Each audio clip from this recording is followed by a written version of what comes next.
ज्ञानाञ्जनशलाकया चक्षुरुन्मिलितं येन तस्मै श्रीगुरुवे नमः। श्रीचैतन्यमनोभीष्टं स्थापितं येन भूतले स्वयं रूपकदा मह्यं ददाति स्वपदान्तिकं पाञ्चाकल्पतरुभ्यश्च कृपासिन्धुभ्य एव च पतितानां पावनेभ्यो वैष्णवेभ्यो नमो नमः। जय श्री कृष्ण चैतन्य प्रभु नित्यानंद अद्वैत गदाधर श्रीवासादि गौर भक्तवृंद। हरे कृष्णा कृष्ण कृष्ण हरे हरे हरे राम राम राम हरे हरे। कर्ण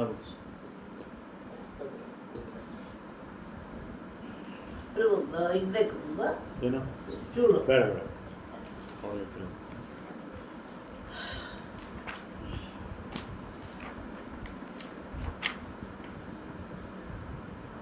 ದಾರ ಕೈ 5 6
ಸೊ ಇಲ್ಲಿ ಭಗವಂತನ 3 ಶಕ್ತಿಗಳ ಬಗ್ಗೆ ವಿವರಣೆ ಮಾಡ್ತಾ ಇದ್ದಾರೆ.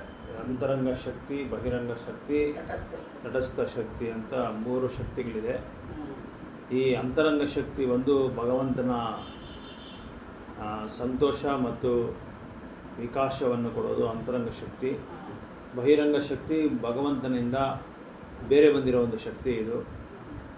ಈ ಬಹಿರಂಗ ಶಕ್ತಿಯಲ್ಲಿ ಈ ತಟಸ್ಥ ಶಕ್ತಿಯಾದ ಜೀವಿ ಬಂದು ಭಗವಂತನ ಒಂದು ಚಟುವಟಿಕೆಗಳೆಲ್ಲ ನೋಡಿಕೊಂಡು ತಾನು ಬಂದು ಒಂದು ಒಡೆಯನಾಗಬೇಕು, ತನಗೆ ಆಚರಣೆ ಮಾಡೋ ಜನ ಇರಬೇಕು, ನನಗೆ ಜೈ ಅಂತ ಹೇಳೋರು ಬೇಕು, ನನಗೆ ಜಿಂದಾಬಾದ್ ಅಂತ ಹೇಳೋರು ಬೇಕು, ಅವರು ಮಾತಾಡದೆ ತಪಾಲೆ ಹೊಡೆಯೋರು ಬೇಕು ಅಂತ ಹೇಳಿಬಿಟ್ಟು ಇಲ್ಲಿ ಅನುಭವಿಸ್ಬೇಕು, ನಾನು ಬಾಸ್ ಅಂತ ಅನುಭವಿಸ್ಬೇಕು, ಒಡೆಯ ಅಂತ ಅನುಭವಿಸ್ಬೇಕು ಅಂತ ಒಂದು ಭಾವನೆಯಲ್ಲಿ ಏನು ಮಾಡ್ತಾನೆ ಜೀವಿ, ಭಗವಂತನ ಬೇಡ ಅಂದ್ಕೊಂಡು ಈ ಭೌತಿಕ ಪ್ರಪಂಚಕ್ಕೆ ಬಂದ್ಬಿಡ್ತಾರೆ. ಅದನ್ನೇ ಈ ಭೌತಿಕ ಪ್ರಪಂಚಕ್ಕೆ ಬಂದಮೇಲೆ ಅವನು ಯಾವ ಥರವಾದ ಯಾತನಗಳನ್ನ ಅನುಭವಿಸ್ತಾನೆ ಅಂತದನ್ನು ಹೇಳ್ತಾ ಇದ್ದಾರೆ. ಯಾವ್ಯಾವ ಕಷ್ಟಗಳನ್ನ ಅವನು ಅನುಭವಿಸ್ತಾನೆ, ಆ ಕಷ್ಟ ಅನುಭವಿಸ್ಮೇಲೆ ಅವನಿಗೆ ಪರಿಣಾಮ ಏನು, ಅವನು ಯಾವ ಥರ ಅದರಿಂದ ಹೊರಗಡೆ ಬರೋದಕ್ಕಾಗುತ್ತೆ, ಅದನ್ನೆಲ್ಲ ಈ ಶ್ಲೋಕದಲ್ಲಿ ಹೇಳ್ತಾ ಇದ್ದಾರೆ. ಇಲ್ಲಿ ಯಾವಾಗ ಅವನು ಈ ಜೀವಿ ಬಂದು ಬಹಿರಂಗ ಶಕ್ತಿನಲ್ಲಿ ಸಿಕ್ಕಾಕೊಳ್ಳುವಾಗ ಏನಾಗುತ್ತೆ ಅಂದರೆ 3 ಗುಣಗಳಿಂದ ಬಂದಿ ಆಗ್ಬಿಡ್ತಾನೆ ಅವನು. ಸತ್ವಗುಣ, ರಜೋಗುಣ, ತಮೋಗುಣ. ದುರ್ಗಾದೇವಿ ತ್ರಿಶೂಲ ಬಂದು ಆ 3 ಇರುತ್ತಲ್ಲ, ಆ 3 ಚೂಪಾಗಿರುತ್ತಲ್ಲ, ಅದು ಬಂದು 3 ಗುಣಗಳಿಗೆ ಕಂಪೇರ್ ಮಾಡ್ತಾರೆ. ಆ 3 ಗುಣಗಳಿಂದ ನಮ್ಮನ್ನೇನು ಮಾಡ್ತಾರೆ, ಬಂದಿ ಮಾಡ್ತಾರೆ ದುರ್ಗಾದೇವಿ. ಸೊ ಈ ಶ್ಲೋಕದಲ್ಲಿ ಜೀವಿಯ ಸ್ವರೂಪದ ಐಹಿಕ ಬಂಧನೆಯಿಂದ ಅತೀತನಾಗುತ್ತಾನೆ, ಆದರೆ ಅವನಿಗೆ ಬಹಿರಂಗ ಶಕ್ತಿಯಿಂದ ಬಂಧನ ಆಗುತ್ತಾನೆ.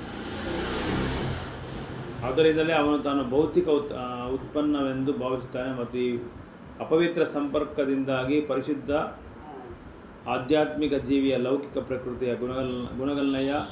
ಗುಣಗಲ್ಲನಯ ಐಹಿಕವಾದ ಕಷ್ಟ ಕ್ಲೇಶಗಳನ್ನು ಅನುಭವಿಸುತ್ತಾನೆ. ಸೊ ಇಲ್ಲಿ ಭೌತಿಕ ಬಂಧನಕ್ಕೆ ಯಾವಾಗ ಅವನು ಬರ್ತಾನೋ, ಭೌತಿಕ ಪ್ರಪಂಚಕ್ಕೆ ಅವಾಗ ಎಲ್ಲ ಕಷ್ಟಗಳು ಅವನು ಅನುಭವಿಸ್ತಾ ಇರ್ತಾನೆ. ಅವನು ಅನುಭವಿಸ್ಬೇಕು ಅಂತ ಇಲ್ಲಿ ಬರ್ತಾನೆ. ಆದರೆ ಏನಾಗುತ್ತೆ ಅಂತ ಹೇಳಿದ್ರೆ ಅನುಭವಿಸೋ ಒಂದು ಆ ಕಾಲ ಸಮಯದಲ್ಲಿ ಅವನಿಗೆ ಕಷ್ಟನ ಅವನು ಎದುರು ನೋಡ್ತಾ ಇರ್ತಾನೆ. ಉದಾಹರಣೆಗೆ ಈಗ ಒಬ್ಬ ಜೀವಿ ಆಧ್ಯಾತ್ಮಿಕ ಪ್ರಪಂಚದಿಂದ ಬಂದು ಭೌತಿಕ ಪ್ರಪಂಚದಲ್ಲಿ ಸಿಕ್ಕಾಕೊಂಡು ಅಂದ್ಕೊಂಡು ಬಂದಿದ್ದಾನೆ ಅಂತ ತಿಳ್ಕೊಂಡ್ರೆ ಅವನ ಮೊದಲು ಹುಟ್ಟು ಜನ್ಮ ತಗೊತಾನೆ. ಜನ್ಮ ತಗೊಂಡ್ಮೇಲೆ ಮತ್ತೆ ವಿದ್ಯಾಭ್ಯಾಸ ಆಗುತ್ತೆ, ಮತ್ತೆ ಅವನು ನೌಕರಿ ನೋಡ್ತಾನೆ, ಕೆಲಸ ನೋಡ್ತಾನೆ. ಕೆಲಸ ನೋಡಿದ್ಮೇಲೆ ಏನಾಗುತ್ತೆ ಅಂದರೆ ಮತ್ತೆ ಎಲ್ಲೆಲ್ಲಿ ಇದು ಇದೆಯೋ ನೋಡ್ತಾನೆ, ಎಲ್ಲಿ ಹೆಂಗೆ ಸಂಪಾದಿಸೋದು ಅಂತ ನೋಡ್ತಾನೆ, ಚೆನ್ನಾಗಿ ಸಂಪಾದಿಸ್ಬೇಕು ಅಂತ ನೋಡ್ತಾನೆ. ಸಂಪಾದಿಸ್ತಾ ಏನು ಮಾಡ್ತಾನೆ, ಮನೆಯಲ್ಲಿ ಮದುವೆ ಮಾಡಬೇಕು ಅಂತ ಹೇಳ್ತಾರೆ. ಸೊ ಮದುವೆ ಮಾಡ್ಕೊತಾನೆ. ಸೊ ಮದುವೆ ಮಾಡ್ಕೊಂಡು ಮೊದಲೇ ಕೆಲಸ ನೋಡಿಕೊಂಡು ಇರುವಾಗಲೇ ಸುಖ ಸಂತೋಷವಾಗಿ ಇರ್ತೀನಿ ಅಂತ ತಿಳ್ಕೊಳ್ತಾನೆ. ಆದರೆ ಏನಾಗುತ್ತೆ ಅಂದರೆ ಮದುವೆ ಮಾಡ್ಕೊಂಡ್ಮೇಲೆ ಇನ್ನೂ ಸಂತೋಷವಾಗಿ ಇರಬೇಕು ಅಂತೇಳಿ ಮದುವೆ ಮಾಡ್ಕೊತಾನೆ. ಮದುವೆ ಮಾಡಾದ್ಮೇಲೆ ಹೆಂಡತಿ ಏನು ಮಾಡ್ತಾರೆ ಅಂತ ಹೇಳಿದ್ರೆ ಅಕ್ಕಪಕ್ಕ ನೋಡಿದ್ರೆ ಎಲ್ಲ ದೊಡ್ಡ ದೊಡ್ಡ ಬಂಗ್ಲಾಗಳು ಕಟ್ಟಿರ್ತಾರೆ. 3 ಫ್ಲೋರ್ 4 ಫ್ಲೋರ್ ಎಲ್ಲ ಮನೆ ಕಟ್ಟಿರ್ತಾರೆ. ಬಂದು ಗಂಡನ್ಗೆ ಹೇಳ್ತಾರೆ, ಎಲ್ಲರೂ ಮನೆ ಕಟ್ಕೊಂಡಿದ್ದಾರೆ, 2 ಫ್ಲೋರ್ 3 ಫ್ಲೋರು ನಮ್ಮ ಮನೆ ಕಟ್ತಾ ಇದ್ದಾರೆ, ಬಾಡಿಗೆ ಎಲ್ಲ ಬರುತ್ತೆ, ನಾವಿನ್ನೂ ಬಾಡಿಗೆ ಮನೆಯಲ್ಲೇ ಇದ್ದೀವಿ, ಒಂದು ಅಟ್ಲೀಸ್ಟ್ ಸ್ವಂತ ಮನೆಯೂ ಬೇಕಲ್ಲ ನಮಗೆ ಅಂತ ಹೇಳುವಾಗ ಅವನೇನು ಮಾಡ್ತಾನೆ, ಇನ್ನೂ ಹೆಚ್ಚಾಗಿ ಸಂಪಾದಿಸೋಕೆ ನೋಡ್ತಾನೆ. ಮನೆ ಬೇಕಲ್ಲ, ಸಂಪಾದಿಸ್ತಾ ಏನು ಮಾಡ್ತಾನೆ, ಸರಿ ಏನೋ ಲೋನ್ಗಿನ ಹಾಕ್ಕೊಂಡು ಒಂದು ಮನೆ ಕಟ್ಕೊತಾನೆ. ಮನೆ ಕಟ್ಕೊಂಡಾದ್ಮೇಲೆ ಏನಾಗುತ್ತೆ ಅಂತ ಹೇಳಿದ್ರೆ ಬಾಡಿಗೆ ಮನೆಯಲ್ಲಿ ಇದ್ದಷ್ಟು ಖರ್ಚಿಗೆ ಇದು 10ರಷ್ಟು ಖರ್ಚು ಆಗ್ತಾನೆ ಇದೆ. ಹೆಸರು ಮಾತ್ರ ಮನೆ ಸ್ವಂತ. ಆ ಬ್ಯಾಂಕಲ್ಲಿ EMI ಕಟ್ತಾ ಅವನಿಗೆ ಬೆವರು ಸುರಿಸ್ಕೊಂಡು ಬರಬಾರ್ದು ಕಾಯಿಲೆಲ್ಲ ಬರ್ತಾ ಇರ್ತಾವೆ. ಅದಾದಮೇಲೆ ನೋಡಪ್ಪ ಹೆಂಡತಿ ಮಾತು ಕೇಳ್ಕೊಂಡು ಹಿಂಗಾಗೋಯ್ತಲ್ಲಪ್ಪ ಅಂತ ಹೇಳ್ಕೊಂಡು ಏನು ಮಾಡ್ತಾನೆ, ಸರಿ ಬೇರೆ ವಿಧಿ ಇಲ್ಲ, ಮನೆ ಸ್ವಂತ ಆಯ್ತು ಅಂತಾರೆ, ಇನ್ನೂ ಮಾಡ್ತಾನೆ ಇರ್ತಾರೆ. ಆಮೇಲೆ ಮಕ್ಕಳಾದ್ಮೇಲೆ ಇನ್ನೂ ಜಾಸ್ತಿ ಆಗುತ್ತೆ. EMI ಕೂಡ ಕಟ್ಟೋಕ್ಕಾಗಲ್ಲ, ಲೋನ್ ಕಟ್ಟೋಕ್ಕೆ ಕೂಡ ಆಗಲ್ಲ, ಆ ಥರ ಆಗ್ಬಿಡ್ತಾವೆ. ಸೊ ಈ ಥರ ಇಲ್ಲಿ ಅನುಭವಿಸ್ಬೇಕು ಅಂತ ಒಂದು ಜೀವಿ ಬಂದಮೇಲೆ ಬರೀ ಯಾತನೆಗಳು, ಬರೀ ಕಷ್ಟಗಳೇ ಅನುಭವಿಸ್ಕೊಂಡ್ಬರ್ತಾರೆ. ಅಂದರೆ ಏನು ಅರ್ಥ ಇಲ್ಲ ಅಂದರೆ ಭಗವಂತನ ಬಿಟ್ಟು ನಾವು ಯಾವಾಗ ಬೇರೆ ಬರಬೇಕು ಅಂತ ನಮಗೆ ಆಸೆ ಬರುತ್ತೋ ಆವಾಗೆಲ್ಲ ಪ್ರತಿಯೊಂದು ನಮಗೇನಾಗುತ್ತೆ ಅಂದರೆ ಕಷ್ಟಗಳೇ ನೋಡಬೇಕಾಗ್ಬರುತ್ತೆ, ಬರೀ ಕಷ್ಟಗಳೇ ನೋಡಬೇಕಾಗುತ್ತೆ. ಹಂಗಂತ ನಾವು ಮನೆ ಇಲ್ಲದೆ ಇರಬಾರ್ದು, ಒಂದು ಮನೆ ಅಂತ ಇರಬೇಕು. ನಮಗೆ ಇರೋದಕ್ಕೆ ಒಂದು ಮನೆ ಇರಬೇಕು, ಮಾಡೋದಕ್ಕೆ ಒಂದು ಕೆಲಸ ಅಂತ ಇರಬೇಕು. ಯಾಕಂದರೆ ಈ ದೇಹನ ಈ ದೇಹನ ನಾವು ಪಾಲನೆ ಮಾಡಬೇಕಲ್ಲ, ದೇಹನ ನಾವು ಬ್ಯಾಲೆನ್ಸ್ ಮಾಡಬೇಕಲ್ಲ. ಭಕ್ತಿ ಸೇವೆನೂ ಮಾಡಬೇಕು, ದೇಹನೂ ನಾವು ಪಾಲನೆ ಮಾಡಬೇಕು. ದೇಹ ಬಿಟ್ಟು ಬರೀ ಭಕ್ತಿ ಸೇವೆ ಮಾಡ್ತೀನಿ ಅಂತ ಕೂತ್ಕೊಂಡಿದ್ರೆ ಭಗವಂತ ಏನು ಮಾಡ್ತಾನೆ, ಇದು ಯಾರು ಏನೂ ಕೊಡೋಕ್ಕಾಗಲ್ಲ, ಯಾರು ಬೇರೆಯವ್ರು ಕೊಡಲ್ಲ. ಅದಕ್ಕೆ ಸ್ವಲ್ಪ ಮಟ್ಟಿಗೆ ನಾವು ಎಷ್ಟು ಬೇಕೋ ಅಷ್ಟು ಮಾತ್ರ ಮಾಡ್ಕೊಬೇಕು, ಜಾಸ್ತಿ ಆಸೆ ಇರಬಾರ್ದು. ಜಾಸ್ತಿ ಆಸೆ ಇದ್ದಷ್ಟು ಏನಾಗುತ್ತೆ ಅಂದರೆ ಇನ್ನೂ ಹೆಚ್ಚು ಹಣ ಬರುತ್ತೆ, ಖರ್ಚು ಜಾಸ್ತಿ ಆಗುತ್ತೆ, ಕಾಯಿಲೆಗಳು ಜಾಸ್ತಿ ಆಗುತ್ತೆ. ದೇಹಕ್ಕೆ ಒಂದು ದಿನಕ್ಕೆ ಇಷ್ಟು ಕಾಲ ಅವಕಾಶ ಅಂತ ಕೊಟ್ಟಿದ್ದಾರೆ, ಅಷ್ಟವರೆಗೂ ಮಾಡಿದ್ರೆ ಅದಕ್ಕೆ ಉಪಶಮನ ಇರುತ್ತೆ. ಅದ್ರ ಮೇಲೆ ಮಾತ್ರ ವಿಶ್ರಾಮ ಇರಲ್ಲ, ಬೇರೆ ಬೇರೆ ಕಾಯಿಲೆಗಳು ಬರ್ತಾ ಇರುತ್ತೆ. ಇನ್ನೊಂದು 3 ಗುಣಗಳಿಗೆ ಬಂದಿ ಆಗಿರ್ತಾನೆ. ಹೇಗೆ ಅಂದರೆ ರಜೋಗುಣ ತಮೋಗುಣದಲ್ಲಿ ಅವನೇನು ಮಾಡ್ತಾನೆ, ಅದು ಸಂಘ, ಬೇರೆಯವ್ರ ಜೊತೆ ಸಂಘ ಸೇರೋದು, ಬೇರೆಯವ್ರ ಜೊತೆ ಬಂದು ಓಡಾಡ್ಕೊಂಡಿರೋದು, ಅವ್ರ ಜೊತೆ ಅವ್ರು ಎಲ್ಲೋದ್ರಲ್ಲಿ ಹೋಗೋದು, ಸಿನಿಮಾಗೆ ಹೋಗೋದು, ಮಾಲ್ಗೆ ಹೋಗೋದು, ಅಲ್ಲಿ ಕ್ಲಬ್ಗೆ ಹೋಗೋದು, ಬಾರ್ಗೆ ಹೋಗೋದು, ಈ ಥರ ಬೇರೆ ಸಂಘಗಳಲ್ಲಿ ಏನಾಗ್ತಾನೆ ರಜೋಗುಣ. ಅವರ ಸಂಘದಲ್ಲಿ ಸೇರುವಾಗ ಏನಾಗುತ್ತೆ, ಇವನಿಗೆ ಇನ್ನೂ ಹೆಚ್ಚಿನ ಹಣ ಖರ್ಚು ಮಾಡಬೇಕಾಗುತ್ತೆ. ಮತ್ತು ಅವನಿಗೆ ಸತ್ವಗುಣಕ್ಕೆ ಬರೋದಕ್ಕೆ ಅವ್ನು ಕಷ್ಟ ಆಗ್ಬಿಡುತ್ತೆ, ಅವನಿಗೆ ಬರೋದೇ ಇಲ್ಲ, ಅವನು ಆ ಥರ ಆಗ್ಬಿಡುತ್ತೆ. ರಜೋಗುಣ ತಮೋಗುಣದಲ್ಲಿ ಇದ್ಬಿಡ್ತಾನೆ ಯಾವಾಗಲೂ. ಸೊ ಈ ಅಪವಿತ್ರ ಸಂಪರ್ಕದಿಂದ ಪರಿಶುದ್ಧ ಆಧ್ಯಾತ್ಮಿಕ ಜೀವಿಯು ಲೌಕಿಕ ಪ್ರಕೃತಿಯ ಗುಣಗಳನ್ನಯ್ಯ ಐಹಿಕವಾದ ಕಷ್ಟ ಕ್ಲೇಶಗಳನ್ನು ಅನುಭವಿಸ್ತಾ ಇದ್ದಾನೆ. ಜೀವಿಯು ತಾನು ಭೌತಿಕ ಉತ್ಪನ್ನವೆಂದೇ ತಪ್ಪಾಗಿ ತಿಳಿಯುತ್ತಾನೆ. ಇನ್ನೊಂದು ಜೀವಿ ತಪ್ಪು ಮಾಡೋದೆ ಅಂದರೆ ನಾನು ಈ ಭೌತಿಕ ಪ್ರಪಂಚಕ್ಕೆ ಸೇರಿದವರು ಅಂತ ತಿಳ್ಕೊಂಡಿರ್ತೀವಿ ನಾವು. ಯಾರು ನಾವು ಆಧ್ಯಾತ್ಮಿಕ ಲೋಕದಿಂದ ಬಂದಿರೋದ್ರಿಂದ ಗೊತ್ತಾಗಲ್ಲ, ನಾನು ಭೌತಿಕ ಪ್ರಪಂಚದವನೇ, ಈ ಪ್ರಪಂಚದವನೇ ನಾನು ಅಂತ ನಾವು ತಪ್ಪಾಗಿ ತಿಳ್ಕೊಂಡ್ಬಿಟ್ಟಿದ್ವಿ. ಅದು ಮೊದಲನೇ ತಪ್ಪು ನಾವು ಮಾಡೋದು, ಮೊದಲನೇ ತಪ್ಪು ಅದು ಮಾಡೋದು. ಎಂದರೆ ಲೌಕಿಕ ಸ್ಥಿತಿಯಲ್ಲಿ ಕಾಣುವ ವಿಕೃತ ರೀತಿಯ ಆಲೋಚನೆ, ಭಾವನೆ ಮತ್ತು ಇಚ್ಛೆಗಳು ಅವನಿಗೆ ಸ್ವಾಭಾವಿಕವಾದವಲ್ಲ. ಅವನಿಗೆ ತನ್ನದೇ ಆದ ಸ್ವಾಭಾವಿಕ ಆಲೋಚನೆ, ಭಾವನೆ ಮತ್ತು ಇಚ್ಛೆಗಳಿವೆ. ಇಚ್ಛೆಗಳಿವೆ. ಸೊ ಒಂದು ಜೀವಿಗೆ ಬಂದು ಯಾವಾಗ ಒಂಥರ ಆಲೋಚನೆ, ಅವನ ಭಾವನೆ, ಅವನ ಆಸೆಗಳು ಇದೆಲ್ಲ ಲೌಕಿಕ ಸ್ಥಿತಿಯಲ್ಲಿ ಕಾಣ್ತದಲ್ಲ, ಅದೆಲ್ಲ ಅವನಿಗೆ ಅದು ಮ್ಯಾಚ್ ಆಗಲ್ಲ. ಅದು ಬಂದು ಸ್ವಾಭಾವಿಕವಲ್ಲ. ಭೌತಿಕ ಪ್ರಪಂಚದಲ್ಲಿರೋ ಆಸೆಗಳು, ಅವನ ಆಲೋಚನೆಗಳು ಮತ್ತು ಭಾವನೆ ಇದೆಲ್ಲ ಭೌತಿಕ ಪ್ರಪಂಚಕ್ಕೆ ಅವನಿಗೆ ಸೆಟ್ ಆಗಲ್ಲ. ಆದರೆ ಅವನು ಬಂದಿದ್ದಾನೆ, ಭೌತಿಕ ಪ್ರಪಂಚಕ್ಕೆ ಜೀವಿ ಬಂದ್ಬಿಟ್ಟಿದ್ದಾನೆ. ಅವನಿಗೆ ತನ್ನದೇ ಆದ ಸ್ವಾಭಾವಿಕ, ಅವನಿಗೆ ಅಂತ ಸೆಪ್ರೇಟಾಗಿ ಒಂದು ಇದೈತೆ, ತನ್ನದೇ ಆದ ಒಂದು ಆಲೋಚನೆ ಇದೆ, ತನ್ನದೇ ಆದ ಒಂದು ಇಷ್ಟ, ಇದು ಆಶೆ ಆಕಾಂಕ್ಷೆಗಳು ಇರುತ್ತೆ, ಇಚ್ಛೆ ಇರುತ್ತೆ. ಆದರೆ ಜೀವಿಯು ತನ್ನ ಮೂಲ ಸ್ಥಿತಿಯಲ್ಲಿ ಆಲೋಚನೆ, ಭಾವನೆ ಮತ್ತು ಇಚ್ಛಾಶಕ್ತಿಗಳಿಂದ ಹೊರತಾದವನಲ್ಲ. ಬದ್ಧಾತ್ಮನ ವಾಸ್ತವಿಕ ಜ್ಞಾನವು ಹೀಗೆ ಅಜ್ಞಾನದಿಂದ ಆವೃತವಾಗಿದೆ ಎಂದು ಭಗವದ್ಗೀತೆಯಲ್ಲಿ ದೃಢಪಡಿಸಲಾಗಿದೆ. ಬದ್ಧಾತ್ಮನ ವಾಸ್ತವಿಕ ಜ್ಞಾನವು ಈಗ ಅಜ್ಞಾನದಿಂದ ಆವೃತವಾಗಿದೆ. ಸೊ ಅವನು ಏನು ಹೇಳ್ತಾರೆ ಅಂದರೆ, ನಿಜವಾಗಿ ತನ್ನ ಸ್ಥಾನ ಏನು ಅಂತ ಅವನು ತಿಳ್ಕೊಳ್ತಾ ಇಲ್ಲ. ತಾನು ಯಾರು, ತಾನು ಎಲ್ಲಿಂದ ಬಂದಿದ್ದಾನೆ, ಯಾಕೆ ಇದೆಲ್ಲ ಅವನಿಗೆ ಸರಿಯಾಗಿ ಮ್ಯಾಚ್ ಆಗ್ತಾ ಇಲ್ಲ. ಅವನಿಗೆ ಈ ಪ್ರಪಂಚದಲ್ಲಿ ಏನೇ ಬರಲಿ ಅವನಿಗೆ ಇದು ದುಃಖಕ್ಕೆ ಕಾರಣ ಆಗ್ತಾ ಇದೆ. ಅಜ್ಞಾನದಿಂದ ಇದ್ದಾನೆ. ಮೊದಲನೇದು ಅವನ ಅಜ್ಞಾನದಿಂದ ಏನು ಗೊತ್ತಾಗ್ತಾ ಇಲ್ಲ ಅವನಿಗೆ. ಏನು ಮಾಡಬೇಕು ಅಂತ, ಯಾವ್ದು ಒಳ್ಳೇದು ಯಾವ್ದು ತಪ್ಪು ಅಂತ ಗೊತ್ತಾಗ್ತಾ ಇಲ್ಲ. ಅದು ಗೊತ್ತಿಲ್ಲದ್ರೆ ಏನೋ ಮಾಡ್ಕೊತಾನೆ ಇದ್ದಾನೆ, ಏನೋ ಕೆಲಸ ಮಾಡ್ಕೊತ, ಏನೋ ಅವನು ಜೀವನ ಮಾಡ್ತಾ ಇದ್ದಾನೆ. ಸೊ ಅಜ್ಞಾನದಿಂದ ಇರೋದ್ರಿಂದ ಏನಾಗುತ್ತೆ, ಅವನಿಗೆ ಅವನ ಸ್ವಭಾವನೇ ಅವನಿಗೇನು ಅಂತ ಗೊತ್ತಿಲ್ಲ. ಅವ್ನು ಯಾವ ಥರ ಯೋಚನೆ ಮಾಡಬೇಕು ಅನ್ನೋದು ಅವ್ನಿಗೆ ಗೊತ್ತಾಗ್ತಾ ಇಲ್ಲ. ಯಾವ ಸ್ವಭಾವದಲ್ಲಿ ಅವ್ನು ಇರಬೇಕು ಅನ್ನೋದು ಅವ್ನಿಗೆ ಗೊತ್ತಾಗ್ತಾ ಇಲ್ಲ. ಅವನ ಸ್ಥಿತಿಗತಿಗಳು ಏನು, ಯಾವ ಥರ ಇರಬೇಕು ಅವನಿಗೂ ಇನ್ನು ಯಾರಿಗೆ ಬೇರೆಯವ್ರಿಗೆಲ್ಲ ಏನು ಸಂಬಂಧ ಇದೆ, ಅವನ ನಿಜವಾದ ಸಂಬಂಧ ಯಾರ ಹತ್ರ ಅವನು ಇಟ್ಕೊಬೇಕು, ಇದನ್ನೆಲ್ಲ ಗೊತ್ತಾಗ್ತಾ ಇಲ್ಲ ಅವನಿಗೆ. ಇದೆಲ್ಲ ಮರೆತು ಇದೆಲ್ಲ ಏನು ಮಾಡಿದ್ದಾನೆ ಅಂದರೆ, ಈ ಭೌತಿಕ ಅವನು ಬದ್ಧಾತ್ಮ ಅಂದರೆ ಮುಕ್ತಿ ಇಲ್ದಿರ ಆತ್ಮ ಅಂತ ಅರ್ಥ. ಮುಕ್ತಿ ಪಡೆದೇ ಆತ್ಮ ಅಂತ ಆತ್ಮ. ಬದ್ಧಾತ್ಮ ಅಂದರೆ ಮುಕ್ತಿ ಪಡೆದಿಲ್ಲ ಅಂತ ಅರ್ಥ. ಈ ಭೌತಿಕ ಪ್ರಪಂಚದಿಂದ ಮುಕ್ತಿ ಪಡೆದಿಲ್ಲ ಅಂತ ಅರ್ಥ. ಅದಕ್ಕೆ ಜೀವಿಯು ಪರಮ ನಿರಾಕಾರ ಬ್ರಹ್ಮನೇ ಎಂಬ ಸಿದ್ಧಾಂತವನ್ನು ಇಲ್ಲಿ ತಿರಸ್ಕರಿಸಲಾಗಿದೆ.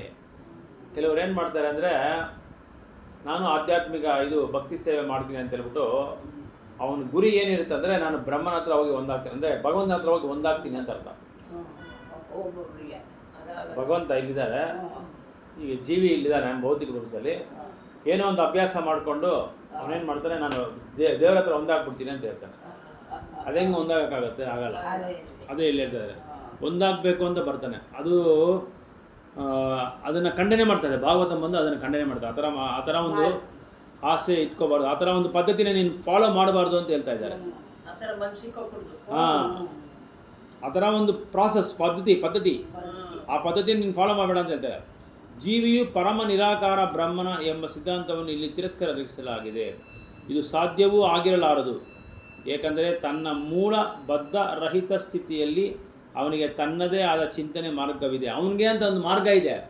ಆ ಮಾರ್ಗದಲ್ಲಿ ಹೋಗೋದು ಬಿಟ್ಬಿಟ್ಟು ಇವನೇನು ಮಾಡ್ತಾ ಇದ್ದಾನೆ, ಭಗವಂತನ ಹತ್ರ ನಾನು ಒಂದಾಗ್ತೀನಿ ಅಂತ ಅವನ ಸ್ವಂತ ಬುದ್ಧಿನ ಉಪಯೋಗಿಸ್ತಾ ಇದ್ದಾನೆ. ಅದು 5 ವಿಧವಾದ ಮುಕ್ತಿಗಳಿದೆ. ಆ ಮುಕ್ತಿಗಳಲ್ಲಿ ಭಗವಂತನ ರೂಪ ಥರನೇ ಬೇಕು ಅಂತ ಭಕ್ತಿ ಸೇವೆ ಮಾಡೋದು. ಆಮೇಲೆ ಭಗವಂತನ ಲೋಕದಲ್ಲೇ ಇರ್ತೀನಿ ಅಂತ ಒಂದು ಮುಕ್ತಿ ಇದೆಲ್ಲ ಬೇರೆ ಬೇರೆ ಮುಕ್ತಿ. ಒಂದು ಮುಕ್ತಿ ಬಂದು ಭಗವಂತ ಹತ್ರ ಒಂದಾಗೋದು. ಭಗವಂತನ ಜ್ಯೋತಿ ಇದೆಯಲ್ಲ, ಜ್ಯೋತಿ ಭಗವಂತ ಕೂಡ ಅಲ್ಲ, ಭಗವಂತನ ಜ್ಯೋತಿ ಇದೆಯಲ್ಲ, ಲೈಟು, ಆ ಲೈಟಲ್ಲಿ ನಾವು ಒಂದಾಗ್ಬಿಡೋದು. ನಾವು ಅದು ಸಾಧ್ಯ ಇಲ್ಲ. ಆದರೆ ಆ ಥರ ನಾನು ಹೋಗ್ತೀನಿ, ಆ ಥರ ಅಭ್ಯಾಸ ಮಾಡ್ಕೊತೀನಿ ಅಂತ ಹೇಳ್ತಾರೆ. ಅದು ಅಜ್ಞಾನದಿಂದ ಮಾಡೋದು. ಸರಿಯಾಗಿ ಭಗವದ್ಗೀತೆ ಅದೆಲ್ಲ ಓದಿ ವೇದ ಸಾರಾಂಶವನ್ನು ಸರಿಯಾಗಿ ಅರ್ಥ ಮಾಡ್ಕೊಂಡಿರಾ, ಯಾರೋ ಬರ್ದಿರ್ತಾರಲ್ಲ, ಬೇರೆಯವರೆಲ್ಲ ಬರ್ದಿರ್ತಾರಲ್ಲ, ಏನು ವೇದ ಜ್ಞಾನ ಇಲ್ದಿರೋರು ಬರ್ದಿರ್ತಾರೆ. ಇಂಚಿತ ಜ್ಞಾನ ಕೂಡ ಗೊತ್ತಿರಲ್ಲ ಅವ್ರಿಗೆ, ಏನು ಗೊತ್ತಿರಲ್ಲ. ವೇದ ಜ್ಞಾನದ ಬಗ್ಗೆ ಏನೋ ಒಂದು ಆವಾಹನೆ ಇಲ್ದಿರೋರು ಬರ್ದಿರ್ತಾರೆ. ಅದನ್ನು 90 ತುಂಬ ಶತವಿಧ ಏನು ಮಾಡ್ತಾರೆ, ಹಿಂಗೆ ಭಗವಂತ ಹತ್ರ ಒಂದಾಗೋಣ. ಅದಕ್ಕೆ ಅವ್ರು ಯಾವಾಗ ಮಾಡಿದ್ರು ದೀಪ ದೀಪ ಹಚ್ಚಬೇಕು. ಆದರೆ ಆ ದೀಪ ಎಲ್ಲಿಂದ ಬರ್ತಾ ಇದೆ? ಭಗವಂತನಿಂದ ಬರ್ತಾ ಇದೆ. ಅವ್ರೇನು ಹೇಳ್ತಾರೆ, ದೀಪನೇ ಭಗವಂತ ಅಂತ ಹೇಳ್ತಾ ಇದ್ದಾರೆ. ಸೂರ್ಯನ ಬೆಳಕು ಬರ್ತಾ ಇದೆ ಕಿಟಕಿಯಿಂದ, ಬೆಳಗ್ಗೆ ಸೂರ್ಯ ಅಂತ ಹೇಳಕ್ಕಾಗತ್ತಾ? ಆಗಲ್ಲ. ಸೂರ್ಯ ಇದ್ದಾನೆ, ಅದಕ್ಕೆ ಬೆಳಕು ಬರ್ತಾ ಇದೆ. ಹೌದು. ಚಂದ್ರ ಇದ್ದಾನೆ, ಅದಕ್ಕೆ ಬೆಳಕು ಬರ್ತಾ ಇದೆ. ಆದರೆ ಏನಾಗಿದೆ ಇಲ್ಲಿ ಅಂತ ಹೇಳಿದ್ರೆ, ಚಂದ್ರನ ಬೆಳಕು ಬರ್ತಾ ಇದೆ, ಸೂರ್ಯನ ಬೆಳಕು ಬರ್ತಾ ಇದೆ. ನಮ್ಮ ಕಣ್ಣು ನನಗೆ ಅಡ್ಡಿ ಆಗ್ಬಿಟ್ಟಿದೆ. ಯಾರೋ ಈ ಮೇಘಗಳಿದೆಯಲ್ಲ, ಮೇಘ ಬಂದು ನಮ್ಮ ದೃಷ್ಟಿಗೆ ಅಡ್ಡಿ ಆಗಿದೆ. ಮೋಡ ನಮ್ಮನ್ನ ಅಡ್ಡಿ ಆಗಿದೆ. ಈ ಸೂರ್ಯನಿಂದನೇ ಮೇಘ ಬರೋದು. ಆ ಸೂರ್ಯನ ಮೇಘ ಬಂದು ಅಡ್ಡ ಮಾಡ್ಕೊಂಡ್ಬಿಟ್ಟಿದೆ. ನಮಗೆ ಕಾಣ್ದಿರಂಗೆ ನಮ್ಮ ದೃಶ್ಯ ಬಂದು ನಾವು ಸೂರ್ಯ ನೋಡಬಾರ್ದು, ಆ ಥರ ಅದು ಅಡ್ಡ ಇದು ಕವರ್ ಮಾಡ್ಕೊಂಡ್ಬಿಟ್ಟಿದೆ. ಅದಕ್ಕೆ ಇಲ್ಲಿ ಆ 5 ವಿಧವಾದ ಮುಕ್ತಿಗಳೇನೆಂದರೆ, ಒಂದು ಭಗವಂತನ ಜೊತೆಯಲ್ಲೇ ಹೋಗಿ ಐಕ್ಯ ಆಗ್ಬಿಡೋದು, ಅದೊಂಥರ ಮುಕ್ತಿ. ಇದನ್ನು ಖಂಡನೆ ಮಾಡುತ್ತೆ ಭಾಗವತಮ್ಮು, ಎಲ್ಲ ವೇದಶಾಸ್ತ್ರಗಳು ಖಂಡನೆ ಮಾಡ್ತಾರೆ. ಆ ಥರ ನೀವು ಒಂದು ಅಭ್ಯಾಸನ ಇದು ಮಾಡಬಾರ್ದು, ನೀವು ಶಿಕ್ಷಣ ತಗೋಬಾರ್ದು ಆ ಥರ. ಇನ್ನೊಂದು, ಭಗವಂತನ ರೂಪ ಹೆಂಗಿದೆಯೋ ಆ ರೂಪ ಥರನೇ ಇರೋದು, ಆ ರೂಪನೇ ಪಡೆಯೋದು. ಹೆಂಗೆ ಭಗವಂತನಿಗೆ 4 ಕೈ ಇದೆಯೋ, ಏನದು ವೈಜಯಂತಿ ಮಾಲ ಹಾಕೊಂಡಿರ್ತಾರೆ ಭಗವಂತ. ಆಮೇಲೆ ನೀಲಮೇಘ ಶ್ಯಾಮ ಇರುತ್ತೆ ಶರೀರ, ಈ ಥರ ಭಗವಂತ ಇದು ಕೊಡಲು ಹಿಡ್ಕೊಂಡಿರ್ತಾರೆ, ಇದೆಲ್ಲ ಇರುತ್ತೆ. ಆಮೇಲೆ ಆ ಥರ ರೂಪಕ್ಕೋಸ್ಕರ ಅಭ್ಯಾಸ ಇದು ಪ್ರಯತ್ನ ಮಾಡಿ ಅಭ್ಯಾಸ ಮಾಡಿ ಆ ರೂಪನ ಪಡೆಯೋದಕ್ಕೆ ಅವರು ಕಷ್ಟ ಬೀಳ್ತಾರೆ, ಅಭ್ಯಾಸ ಮಾಡ್ಕೊತಾರೆ. ಅದು ಒಂದು ಇದು ಮುಕ್ತಿ. ಇನ್ನೊಂದು, ಭಗವಂತನ ಲೋಕದಲ್ಲೇ ಇರೋದು. ಈಗ ಜೈ ವಿಜಯ ಅವ್ರ ಲೋಕದಲ್ಲೇ ಇರ್ತಾರೆ, ಭಗವಂತ ನೋಡೋಕ್ಕಾಗಲ್ಲ. ಅವಾಗ ಅವ್ರಿಗೆ ಇದರಲ್ಲಿ ಇರ್ತಾರೆ, ಎಂಟ್ರೆನ್ಸ್ ಕಾವಲುಗಾರ, ಆ ಥರ. ಇನ್ನೊಂದು, ಭಗವಂತನ ಐಶ್ವರ್ಯಗಳನ್ನ ಹೊಂದೋದು. ಈ ಥರ ಒಂದು 5 ವಿಧವಾದ ಮುಕ್ತಿ ಇದೆ. ಈ 5 ಮುಕ್ತಿಗಳನ್ನ ಭಾಗವತಂ ಏನು ಮಾಡುತ್ತೆ? ಬೇಡ, ಖಂಡ ಮಾಡುತ್ತೆ. ನೀನು ಭಗವಂತನ ಸೇವೆ ಮಾಡಬೇಕು, ಭಗವಂತನ ಪ್ರೇಮನ ಪಡಿಬೇಕು, ಸೇವಾ ಭಾವ ಇರಬೇಕು. ಅದೇ ನಿಜವಾದ ಮುಕ್ತಿನೇ ಬೇಕಾಗಿಲ್ಲ ಅಂತ ಹೇಳ್ತಾರೆ. ಮುಕ್ತಿನೇ ಶುದ್ಧವಾದ ಭಕ್ತರು ಬಂದು ನನಗೆ ಆ ಥರ ಮುಕ್ತಿನೇ ಬೇಕಾಗಿಲ್ಲ, ಭಗವಂತನಿಗೆ ಸೇವೆ ಮಾಡಬೇಕು ಅಂದರೆ, ವೈಕುಂಠದಲ್ಲಿ ಗೋಲೋಕ ವೃಂದಾವನ ಲೋಕದಲ್ಲಿ ಭಗವಂತನ ಹತ್ರನೇ ಇದ್ಕೊಂಡು ಭಗವಂತನ ಸೇವೆ ಮಾಡೋದು ನಾವು. ಈಗ ಗೋಪಿಯರೆಲ್ಲ ಮಾಡ್ತಾರಲ್ಲ, ಗೋಪಿಯರು ಮಾಡೋದು, ಗೋಪಾಸ್ ಮಾಡೋದು, ಫ್ರೆಂಡ್ಸ್ ಎಲ್ಲ ಮಾಡ್ತಾರಲ್ಲ, ಅವನ ಜೊತೆಲೇ ಇದ್ಕೊಂಡು ಅವನ ಹತ್ರ ಆಟ ಆಡ್ಕೊಂಡು, ಸುಧಾಮ, ಅರ್ಜುನ ಸಖ, ಹನುಮಂತ ದಾಸ, ಅದು ದಾಸ್ಯ ಭಾವ ಅದು, ಈ ಥರ. ಆಮೇಲೆ ಅವ್ಯಾರೋ ಇನ್ನೊಂದು ಆ ಲಡ್ಡು ಎಲ್ಲ ತಿಂತಾರಲ್ಲ, ಹೆಸರು ಚೆನ್ನಾಗಿದೆ, ಕೃಷ್ಣನ ಹೆಸರು, ಫ್ರೆಂಡ್ ಹೆಸರು. ಈ ಥರ ಬೇಕಾದಷ್ಟು ಫ್ರೆಂಡ್ಸ್ ಎಲ್ಲ ಇದ್ದಾರೆ. ಏನೋ ಫ್ರೆಂಡ್ಸು, ಅದೇ ಕೃಷ್ಣನ್ ಫ್ರೆಂಡ್ಸು. ಅರ್ಜುನ್ ಸಖ ಇದ್ದಾರೆ. ಆಮೇಲೆ ಮದನ ಮೋಹನ ಏನೋ ಹೆಸರು ಚೆನ್ನಾಗಿದೆ, ಮಧುಮಂಗಲ ಇಷ್ಟು ದಪ್ಪ ಇರ್ತಾನೆ ಅವನು. ಅವ್ನಿಗೆ ಯಾವಾಗಲೂ ಲಡ್ಡು ಕೊಡ್ತಾ ಇರಬೇಕು, ತಿಂತಾ ಇರ್ತಾನೆ, ಎಷ್ಟು ಕೊಟ್ಟರು ತಿಂತಾ ಇರ್ತಾನೆ. ಅವ್ನು ಕೃಷ್ಣನ್ ಫ್ರೆಂಡು, ತುಂಬ ಕ್ಲೋಸ್ ಫ್ರೆಂಡ್. ಕೃಷ್ಣನ್ ಫ್ರೆಂಡ್ ಆಗಬೇಕಂದ್ರೆ ಸುಮ್ಮನೆ ಸರ್ವಸಾಧಾರಣ ಇಲ್ಲ, ಎಷ್ಟೋ ಜನ್ಮಗಳು ಎತ್ಕೊಂಡೋಗೋಣ ಆಗಲ್ಲ. ಅಂಥ ಪದ್ಧತಿ ನಾವು ಫಾಲೋ ಮಾಡ್ತಾ ಇದ್ದೀವಿ. ಅದಕ್ಕೆ ಇಂಥ ಮುಕ್ತಿ ನಮಗೆ ಬೇಕಾಗಿಲ್ಲ ಅಂತ ಹೇಳ್ತಾರೆ. ಮುಕ್ತಿ ಪಡೆಯೋದೇನು ಬೇಕಾಗಿಲ್ಲ, ಭಕ್ತಿ ಸೇವೆ ಮಾಡ್ತಾ ಇದ್ರೆ ಮುಕ್ತಿ ಅಂದರೆ ಏನು ಅಂದರೆ, ಈ ಭೌತಿಕ ಪ್ರಪಂಚದಿಂದ ಹೊರಗಡೆ ಬರೋದು ಅಷ್ಟೇ. ಈ ಜನ್ಮ ಮೃತ್ಯು ಜರ ವ್ಯಾಧಿ, ಜನ್ಮದಿಂದ ಬಿಡುಗಡೆ ಆಗೋದು, ಮತ್ತು ಕಾಯಿಲೆಯಿಂದ ಬಿಡುಗಡೆ ಆಗೋದು, ಮತ್ತು ಇದು ವಯಸ್ಸಾದವರು ವಯೋಧಿಕದಲ್ಲಿರೋದ್ರಿಂದ ಬಿಡುಗಡೆ ಆಗಿ, ಮೃತ್ಯುವಿಂದ ಬಿಡುಗಡೆ ಆಗೋದು. ಈ 4ರಿಂದ ಬಿಡುಗಡೆ ಆಗಿ ಆಧ್ಯಾತ್ಮಿಕ ಪ್ರಪಂಚಕ್ಕೆ ಹೋಗೋದನ್ನೇ ಮುಕ್ತಿ ಅಂತ ಹೇಳ್ತಾರೆ. ಆ ಮುಕ್ತಿನೇ ಬೇಕಾಗಿಲ್ಲ ಅಂತ ಹೇಳ್ತಾರೆ. ಆ ಮುಕ್ತಿನೇ ಒಂಥರ ನರಕಲೋಕ ಥರ ಅಂತ ಹೇಳ್ತಾರೆ. ಕೈವಲ್ಯಂ ನರಕಾಯವತೆ ಅಂತ ಹೇಳ್ತಾರೆ. ಅದನ್ನು ಬೇಕಾಗಿಲ್ಲ ಅಂತ ಭಕ್ತರು ಹೇಳಿದ್ರು, ಶುದ್ಧ ಭಕ್ತರು. ಯಾಕಂದರೆ ಭಗವಂತ ಹತ್ರನೇ ನಾವು ಹೋಗಿ ಅಲ್ಲೇ ಸೇವೆ ಮಾಡ್ಕೊಂಡಿರ್ಬೋದು, ಏನು ಬೇಕು ಸೇವೆ. ಅಟ್ಲೀಸ್ಟ್ ಇವಾಗ ನಾವು ಭಗವಂತನ ಸೇವೆ ಮಾಡ್ತೀವಿ ಕರೆಕ್ಟು. ಅದು ಮುಕ್ತಿ ಸಿಕ್ಬೇಕು ಅಂತ ನಾವು ಮಾಡಿದ್ರೆ, ಆ ಭಕ್ತಿ ಸೇವೆ ಮಾಡುವಾಗೆ ಮುಕ್ತಿ ಸಿಕ್ಬಿಡ್ತದೆ. ನೀನು ಭಕ್ತಿ ಸೇವೆ ಮಾಡ್ತಾನೆ ಮುಕ್ತಿ ಸಿಕ್ಬಿಡುತ್ತೆ. ಮುಕ್ತಿಗೋಸ್ಕರ ನೀನು ಪ್ರಯತ್ನ ಪಡೋ ಅವಶ್ಯಕತೆನೇ ಇಲ್ಲ. ಮುಕ್ತಿಗೋಸ್ಕರ ನಾನು ಮುಕ್ತಿ ಬೇಕು ಅಂತ ನಾವು ಭಗವಂತನ ಕೇಳೋ ಅವಶ್ಯಕತೆನೇ ಇಲ್ಲ. ನೀನು ಭಕ್ತಿ ಸೇವೆ, ಶುದ್ಧವಾದ ಭಕ್ತಿ ಸೇವಾ ಸರ್ವಿಸ್ ಮಾಡ್ತಾ ಏನಾಗುತ್ತೆ, ಮುಕ್ತಿ ಸಿಕ್ಬಿಡುತ್ತೆ. ಅದಕ್ಕೋಸ್ಕರ ಮುಕ್ತಿಗೋಸ್ಕರ ನಾವು ಕಷ್ಟಪಡೋ ಅವಶ್ಯಕತೆನೇ ಇಲ್ಲ ಅಂತ ಹೇಳ್ತಾ ಇದ್ದಾರೆ.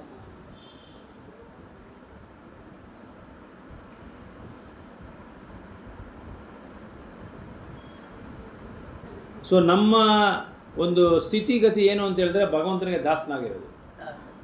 ಜೀವೇರ ಸ್ವರೂಪ ಕೃಷ್ಣನ ಇತಿಹಾಸ. ನಮ್ಮ ಶಕ್ತಿ, ನಮ್ಮ ಸ್ಥಿತಿಗತಿ ಏನು ಅಂತ ಹೇಳಿದ್ರೆ ನಾವು ಯಾವಾಗಲೂ ಭಗವಂತನಿಗೆ ದಾಸನಾಗಿ ಸೇವೆ ಮಾಡ್ಕೊಂಡಿರ್ಬೇಕು. ಅದೇ ನಮ್ಮ ಸ್ಥಿತಿ. ಅದನ್ನು ನಾವು ಮರೆತುಬಿಟ್ಟು ಏನು ಮಾಡಿದ್ದೀರಿ, ಇಲ್ಲಿ ಮಾಯಾಗಿ ಸೇವೆ ಮಾಡೋಕ್ಕೆ ಬರ್ತಾ ಇದ್ದೀರಿ, ಮಾಯಾದೇವಿಗೆ ಸೇವೆ ಮಾಡೋಕ್ಕೆ ಬರ್ತಾ ಇದ್ದೀರಿ. ಬದ್ಧಾತ್ಮನ ಸುಧಾರಣೆಗಾಗಿ ಮಾಯಾಶಕ್ತಿಯ ಕೆಲಸದಲ್ಲಿ ಹಸ್ತಕ್ಷೇಪ ಮಾಡುವುದಿಲ್ಲ. ವಾತ್ಸಲ್ಯ ಮಾಯಾದ ತಂದೆಯ ತನ್ನ ಮಕ್ಕಳು ಬೇರೊಬ್ಬನಿಂದ ದಂಡನೆಗೆ ಗುರಿಯಾಗಬೇಕೆಂದು ಬಯಸುವುದಿಲ್ಲ. ಆದರೆ ಅವನು ತನ್ನ ಅವಿಧೇಯ ಮಕ್ಕಳನ್ನು ಸರಿಯಾದ ದಾರಿ ಹೆಚ್ಚಲು ನಿಷ್ಠುರ ವ್ಯಕ್ತಿಯ ಅಧೀನದಲ್ಲಿ ಇರಿಸುತ್ತಾನೆ. ಆದರೆ ಸಂಪೂರ್ಣ ವಾತ್ಸಲ್ಯಮಯಿಯಾದ ಸರ್ವಶಕ್ತಿ ಪರಮಪಿತನು ಅದೇ ಕಾಲದಲ್ಲಿ ಬದ್ಧಾತ್ಮನಿಗೆ ವಿಮೋಚನೆಯನ್ನು ಮಾಯಾಶಕ್ತಿಯ ಕಪಿಮುಷ್ಟಿಯಿಂದ ಬಿಡುಗಡೆಯನ್ನು ಬಯಸುತ್ತಾನೆ. ದೂರ ಅವಿಧೇಯ ಪ್ರಜೆಗಳನ್ನು ಹಾಕುತ್ತಾನೆ. ಕೆಲವೊಮ್ಮೆ ದೂರೆಯು ಕೈದಿಗಳಲ್ಲಿ ಸುಧಾರಣೆ ಬಯಸಿ ಸ್ವತಃ ಅವರಲ್ಲಿಗೆ ಹೋಗಿ ಸುಧಾರಣೆಗಾಗಿ ಮನವಿ ಮಾಡುತ್ತಾನೆ. ದೂರೆಯ ಈ ಕೃತಿಯಿಂದಾಗಿ ಕೈದಿಗಳ ಬಿಡುಗಡೆಯಾಗುತ್ತದೆ. ಅಂತೆಯೇ ಪರಮಪುರುಷನು ತನ್ನ ಸಾಮ್ರಾಜ್ಯದಿಂದ ಮಾಯಾಶಕ್ತಿಯ ಸಾಮ್ರಾಜ್ಯಕ್ಕೆ ಇಳಿದು ಬಂದು ತಾನೇ ಭಗವದ್ಗೀತೆ ರೂಪದಲ್ಲಿ ಪರಿಹಾರ ಒದಗಿಸುತ್ತಾನೆ. ಏನು ಹೇಳ್ತಾ ಇದ್ದಾರೆ ಅಂದರೆ, ಭಗವಂತ ಈ ಮಾಯಾಶಕ್ತಿಗೆ ನಾವು ಬಂದಿಯಾಗಿ ನಮ್ಮನ್ನು, ಇದು ಜೈಲು ಅಂತ ಅರ್ಥ. ಈ ಮಾಯಾ ಭೌತಿಕ ಪ್ರಪಂಚನ ಜೈಲು ಅಂತೆ. ಈ ಜೈಲಲ್ಲಿ ನಾವು ವಾಸ ಮಾಡ್ಕೊಂಡಿದ್ದೀರಿ. ಇದರಿಂದ ನಾವು ಬಿಡುಗಡೆ ಆಗಬೇಕು ಅಂದರೆ ನಾವಿಲ್ಲಿ ಈ ಭೌತಿಕ ಪ್ರಪಂಚಕ್ಕೆ ಹೋಗೋದು ನಾವು ಇಷ್ಟಪಟ್ಟು ಬಂದಿರೋದು. ಈ ಭಗವಂತನೇ ಏನು ಮಾಡ್ತಾನೆ, ನಮ್ಮನ್ನೆಲ್ಲ ಮಾಯಾದೇವಿಗೆ ಒಪ್ಪಿಸ್ತಾರೆ. ಕೃಷ್ಣನೇ ದುರ್ಗಾದೇವಿಗೆ ಒಪ್ಪಿಸ್ತಾನೆ. ಈ ಜೀವಿಗಳನ್ನೆಲ್ಲ ನೀನು ಕರ್ಕೊಂಡು ಹೋಗೋ ಅಂತೇಳಿ. ಯಾಕಂದ್ರೆ ನಾನು ಬೇಡ ಅಂತ ಹೇಳ್ತಾ ಇದ್ದಾರೆ ಇವರು. ನನ್ನ ಜೊತೆ ಇರೋದಕ್ಕೆ ಇವ್ರಿಗೆ ಇಷ್ಟ ಇಲ್ಲ. ಅದಕ್ಕೆ ಅಂಥವ್ರನ್ನ ಏನು ಮಾಡ್ತಾರೆ ಕೃಷ್ಣ, ಅವ್ರನ್ನೆಲ್ಲ ಅವ್ರಿಗೆ ಒಪ್ಪಿಸ್ತಾರೆ. ತಂಗಿ ದುರ್ಗಾದೇವಿಗೆ ಒಪ್ಪಿಸ್ಬಿಡ್ತಾರೆ. ನೀನು ನೋಡ್ಕೊಮ್ಮ, ನೀನೇ ಇದಕ್ಕೆ ಅಧಿಕಾರಿ, ನೀನೇ ಅಥಾರಿಟಿ ಅಂತೇಳಿ ಅವ್ರಿಗೆ ಒಪ್ಪಿಸ್ಬಿಡ್ತಾರೆ. ಅವ್ರೇನು ಮಾಡ್ತಾರೆ, ಆ ದುರ್ಗಾದೇವಿ ಈ ಜೈಲಲ್ಲಿರೋ ಎಲ್ಲ ಜೀವಿಗಳಿಗೂ ಅವರು ಸೂಪರ್ವೈಸರ್ ಥರ. ಅವ್ರು ಏನೇನು ತಪ್ಪು ಮಾಡ್ತಾ ಇದ್ರೆ ಅವ್ರಿಗೆ ಶಿಕ್ಷಣ ಕೊಡ್ತಾ ಇರ್ತಾರೆ. ಸೊ ಕೃಷ್ಣನಿಗೆ ಇದು ಇಷ್ಟ ಇಲ್ಲ, ತಂದೆಗೆ ಇಷ್ಟ ಇಲ್ಲ. ಇದು ಥರ ಬೇರೆ ತನ್ನ ಮಕ್ಕಳನ್ನ ಬೇರೆಯವ್ರಿಗೆ ಒಪ್ಸೋಕ್ಕೆ ಯಾರಿಗಾನ ಇಷ್ಟ ಇದೆಯಾ? ಆದರೆ ತನ್ನ ಮಕ್ಕಳೇ ಬೇಡ ಅಂತ ಹೇಳಿ ತಂದೆ ಬೇಡ ಅನ್ನೋ ಒಂದು ಪರಿಸ್ಥಿತಿ ಏನಾಗುತ್ತೆ, ಇವ್ರಿಗೆ ಕಷ್ಟ ಏನು ಅಂತ ತಿಳ್ಕೊಳ್ಳೋಕ್ಕೆ. ಈಗ ತಂದೆ ಬಂದು ಮಗನಿಗೆ ಏನಾದರೂ ಕೆಲಸ ಹೇಳ್ಕೊಡ್ಬೇಕು ಅಂತ ಹೇಳಿದ್ರೆ ತಾನು ಹೇಳ್ಕೊಟ್ರೆ ಅವ್ನು ಕೇಳಲ್ಲ. ಏನಾದರೂ ಒಂದು ತಪ್ಪು ಮಾಡ್ತಾ ಇರ್ತಾನೆ, ಇಲ್ಲ ಅಂದ್ರೆ ಏನೋ ಬತ್ತೆ ಕಿವಿನಲ್ಲಿ ಹಾಕೊಳ್ಳ, ಕೇಳೋದಿಲ್ಲ.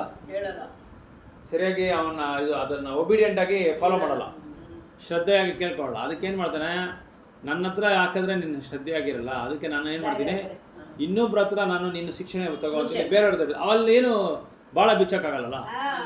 ಭಾಳ ಬಿಚ್ಚರೆ ಬೀಳ್ತದೆ ಏಟು. ಚಾವಟಿ ತಗೊಂಡು ಎರಡು ಹಾಕ್ತಾರೆ. ಹೌದು, ದುರ್ಗಾದೇವಿ ಹತ್ರ ಅಲ್ಲೇನು ಭಾಳ ಬಿಚ್ಚಕ್ಕಾಗಲ್ಲ. ಭಾಳ ಬಿಚ್ಚಿದ್ರೆ ಬೀಳುತ್ತೆ ಏಟು. ಸರಿಯಾಗಿ ಪನಿಷ್ಮೆಂಟ್ ಕೊಡ್ತಾರೆ. ಅದಕ್ಕೆ ಅಲ್ಲಿ ಹೋದ್ಮೇಲೆ ನಿನಗೆ ಬುದ್ಧಿ ಬರುತ್ತೆ. ಓ, ಅಲ್ಲೇ ಇರ್ಬೋದ್ರೆ ಚೆನ್ನಾಗಿತ್ತಪ್ಪ, ಇಲ್ಲಿ ಬಂದಿದ್ದು ನನ್ನ ತಪ್ಪಾಯ್ತು. ತಂದೆ ಹತ್ರ ಇದ್ರೆ ಏನೋ ಎಷ್ಟೋ ಅವರು ಪ್ರೀತಿ ವಾತ್ಸಲ್ಯದಿಂದ ನಾನು ನೋಡ್ಕೊತಾ ಇದ್ರು. ಇಲ್ಲಿ ಬಂದರೆ ಏನು ಪ್ರೀತಿ ವಾತ್ಸಲ್ಯ ಇಲ್ಲ. ಯಾವಾಗಲೂ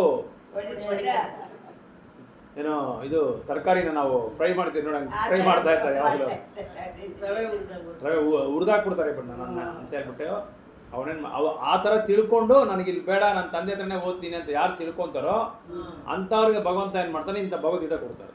ಭಗವದ್ಗೀತಾ ಭಾಗವತ ಓದ್ಬಿಟ್ಟು ನನ್ನ ಹತ್ರ ಬಾ ಅಂತೇಳಿ, ಅಂದರೆ ಭಕ್ತಿ ಸೇವೆ ಮಾಡ್ಬಿಟ್ಟು ನನ್ನ ಹತ್ರ ಬಾ ಅಂತೇಳಿ ದಾರಿ ತೋರಿಸ್ತಾರೆ.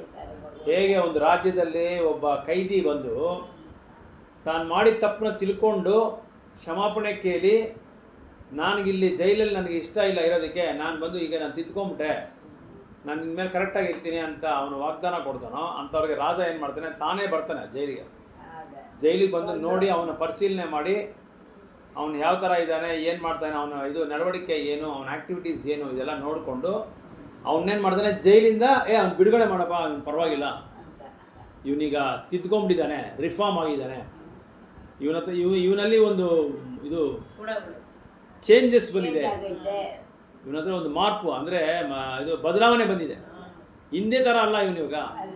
ಇನ್ನು ಇವನ್ನ ಕಲ್ಲೊಡಿಯೋಕ್ಕೆ ಬಿಡಬೇಡ್ರಿ, ನನ್ನ ಹತ್ರ ಕಳಿಸ್ಬಿಡಿ, ವಾಪಸ್ ಕಳಿಸ್ಬಿಡಿ, ಬಿಡುಗಡೆ ಮಾಡ್ಬಿಡಿ ಅಂತೇಳಿ ರಾಜ ಬಂದು ಅವನಿಗೆ ಇದು ಕೊಡ್ತಾರೆ. ಈಗ ಈ ಇಂಡಿಪೆಂಡೆನ್ಸ್ ಡೇ, ರಿಪಬ್ಲಿಕ್ ಡೇ ಎಲ್ಲ ಒಂದೊಂದ್ಸಲ ಈ ರಾಜಕೀಯ ನಾಯಕರು ಹೋಗ್ತಾರೆ, ಪ್ರೆಸಿಡೆಂಟ್, ಪ್ರೈಮ್ ಮಿನಿಸ್ಟರ್ ಜೈಲಿಗೆ ಹೋಗ್ತಾರೆ. ಅವಾಗೆಲ್ಲ ಚೆಕ್ ಮಾಡ್ತಾರೆ, ಏನಪ್ಪ ಯಾರಾದರೂ ಕೈದಿಗಳೇನೋ ಒಳ್ಳೆಯವರಾಗಿದ್ದಾರಾ, ಏನೋ ರಿಫಾರ್ಮ್ ಮಾಡ್ಕೊಂಡಿದ್ದಾರಾ, ತಿಳುವಳಿಕೆ ಬಂದಿದೆಯಾ, ಇನ್ಮೇಲೆ ಪಾಪ ಇದು ಏನೋ ಏನೇನು ಮಾಡಿದ್ರಂತೆಲ್ಲ ಕಂಡು ಅಲ್ಲ, ಏನೇನು ಅವರು ಮಾಡಿರೋ ತಪ್ಪನ್ನ ತಿದ್ದುಕೊಂಡು ಇನ್ಮೇಲೆ ನಾನು ಮಾಡಲ್ಲ ಅಂತ ಏನು ಒಳ್ಳೆ ಬುದ್ಧಿ ಬಂದಿದೆ ಅವ್ರಿಗೆ, ಅಂಥವ್ರನ್ನೆಲ್ಲ ನೀನು ಬಿಡುಗಡೆ ಮಾಡು ಅಂತೇಳಿ ಪ್ರೆಸಿಡೆಂಟ್ ಪ್ರೈಮ್ ಮಿನಿಸ್ಟರ್ ಆರ್ಡರ್ ಕೊಡ್ತಾರೆ. ಅವಾಗ ಇಂಡಿಪೆಂಡೆನ್ಸ್ ಡೇ, ಸ್ವಾತಂತ್ರ್ಯ ದಿನ, ಅವನೇನು ಸ್ವಾತಂತ್ರ್ಯ ದಿನ ಏನು ಮಾಡ್ತಾರೆ, ರಿಲೀಸ್ ಮಾಡ್ಬಿಡ್ತಾರೆ. ಅವ್ರು ರಿಲೀಸ್ ಮಾಡ್ಬಿಡೋ ಒಳ್ಳೆಯವರಾಗಿದ್ದರೆ, ಕೆಲವರಿಗೆ ಒಳ್ಳೆಯವ್ರಿಗೆ ಆಗಿದ್ರೆ ಅವ್ರು ಕೆಲಸನೇ ಕೊಟ್ಬಿಡ್ತಾರೆ, ಅಲ್ಲೇ ಜೈಲಲ್ಲೇ ಕೆಲಸ ಕೊಟ್ಬಿಡ್ತಾರೆ. ಈಗ ನಮ್ಮ ಸೊಸೈಟಿಲಿ ಇಸ್ಕಾನಲ್ಲಿ ಏನು ಮಾಡ್ತಾರೆ ಅಂದರೆ ಜೈಲಲ್ಲೇ ಹೋಗಿ ಪ್ರಚಾರ ಮಾಡ್ತಾರೆ. ಎಷ್ಟೋ ಜನ ಸೇಲಮಲ್ಲಿ ನಾವು ಹೋಗ್ತಾ ಇದ್ವಿ ಜೈಲಿಗೆ ಪ್ರಚಾರ ಮಾಡೋದಕ್ಕೋಸ್ಕರ ಹೋಗ್ತಾ ಇದ್ವಿ. ಎಷ್ಟೋ ಜನ ಜಪ ಅದು ಜೈಲಲ್ಲಿ ಪರ್ಮಿಷನ್ ಕೊಡಲ್ಲ. ಅಲ್ಲಿ ನಮ್ಮ ಡಿವೋಟಿ ಒಬ್ರು ಇವ್ರಿಗೆ ಜೈಪಾಲ್ ಪ್ರಭು ಗೊತ್ತು, ಮಾತಾಜಿ ಒಬ್ರು ಡಾಕ್ಟರ್ ಆಗಿದ್ರು ಚೆನ್ನೈಯಲ್ಲಿ. ಅವರೇ ಒಂದ್ಸಲ ಪ್ರಸಾದ ಎಲ್ಲ ಕೊಟ್ಟವ್ರೆ ಜೈಪಾಲ್ ಪ್ರಭುಗೆ. ಆ ಮಾತಾಜಿ ಬಂದು ನಮಗೆ ಇದು ಮಾಡಿಕೊಟ್ರು, ಫೋನ್ ಮಾಡಿ ರೆಕಮೆಂಡ್ ಮಾಡಿ ಇವ್ರನ್ನ ಬಿಡಿ ಪರವಾಗಿಲ್ಲ ಅಂತೇಳಿ ರೆಕಮೆಂಡ್ ಮಾಡಿಕೊಟ್ರು. ಅವರ ಒಂದು ಶಿಫಾರಸ್ಸಿಂದ ನಾವು ಹೊರಗಡೆ ಹೋಗಿ ಪ್ರಚಾರ ಮಾಡಿದ್ವಿ. ಆ ಮಾತಾಜಿ ಬಂದು ರುಕ್ಮಿ ಪ್ರಭು ಹಾಸ್ಪಿಟಲ್ ಒಳಗೆ ಬಂದು ನೋಡ್ಕೊತಾ ಇದ್ರು. ಜೈಪಾಲ್ ಪ್ರಭು ಇರುವಾಗ ಬಂದಿದ್ದಾರೆ ಅಲ್ಲಿ, ಇವ್ರು ಗೊತ್ತು ಅವ್ರಿಗೆ. ಸೊ ಆ ಥರ ಆ ಜೈಲಲ್ಲೇ ಕೆಲವ್ರೇನಾಗ್ತಾರೆ, ಭಕ್ತರಾಗೋದಕ್ಕೆ ಚಾನ್ಸ್ ಇದೆ. ಅವ್ರು ತಿಳ್ಕೊಂಡ್ಬಿಡ್ತಾರೆ ಇಲ್ಲಿ ಇರಿದ್ರೆ ಇದು ಕಷ್ಟ, ಇಲ್ಲಿ ಅಲ್ಲಿ ಭಗವಂತನ ಹತ್ರ ಇದೆ ಆರಾಮಾಗಿ. ಎಷ್ಟು ಕಷ್ಟ ಇರಲಿ ಅದು ಸೇವೆಯಿಂದ ನಾವು ಮಾಡ್ತೀವಿ, ಪ್ರೀತಿ ವಾಸಲಿಂದ ಭಗವಂತನಿಗೆ ಮಾಡ್ತಾ ಇರ್ತೀರಿ, ಅದ್ರಲ್ಲಿ ಏನು ಕಷ್ಟ ಗೊತ್ತಾಗಲ್ಲ ಅಂತೇಳಿ ಏನು ಮಾಡ್ತಾರೆ, ಅವ್ರನ್ನ ಬಿಡುಗಡೆ ಮಾಡಿಬಿಡ್ತಾರೆ. ಎಷ್ಟೋ ಜನ ಇದು ಭಕ್ತರಾಗ್ಬಿಟ್ಟಿದ್ದಾರೆ, ತಿಲಕ ಎಲ್ಲ ಹಚ್ಕೊತಾರೆ. ಆಮೇಲೆ ಇನ್ನೊಂದು ಏನಂದರೆ ಜಪ ಮಾಡ್ತಾರೆ. ಕೆಲವೆಲ್ಲ ಆಲ್ಟ್ರೆಲ್ಲ ಇಟ್ಕೊಂಡು ಜೈಲಲ್ಲೇ ಆಲ್ಟ್ ಇಟ್ಕೊಂಡು ನೈವೇದ್ಯ ಮಾಡ್ತಾರೆ, ಪರ್ಮಿಷನ್ ಕೇಳ್ಕೊಂಡು ಇದು ಮಾಡಿಕೊಂಡು. ಕೆಲವರಿಗೆಲ್ಲ ಇದು ನಿವಾರಣೆನೂ ಆಗಿದೆ, ಹೊರಗಡೆನೂ ಕಳಿಸಿದೆ. ಅಂಥವನ್ನೆಲ್ಲ ಏನು ಮಾಡ್ತಾರೆ, ಇವನು ಕರೆಕ್ಟ್ ಆಗಿದ್ದಾನಪ್ಪ ಅಂತ ಬಿಡುಗಡೆ ಮಾಡ್ಬೋದು. ಆ ಥರ ನಾವು ಇಲ್ಲಿ ಭೌತಿಕ ಬಂಧನಲ್ಲಿ 3 ಗುಣಗಳಿಂದ ಬಂದ್ಯಾ. ನಾವು ಎಷ್ಟು ಭಕ್ತಿ ಮಾಡ್ತಾ ಇರ್ತೀವಿ, ಕಾಯಿಲೆ ಇರುತ್ತೆ, ಎಲ್ಲ ಇರುತ್ತೆ, ಮಾಡ್ತಾ ಇದ್ರೂ ಕೂಡ ದೇವ್ರನ್ನ ಬಿಡದೇ ಇದ್ರು ಕೂಡ ಅವಾಗ ಕೂಡ ಕಮ್ಮಿ ಮಾಡೋ ಚಾನ್ಸ್ ಇಲ್ಲ. ಯಾಕೆ?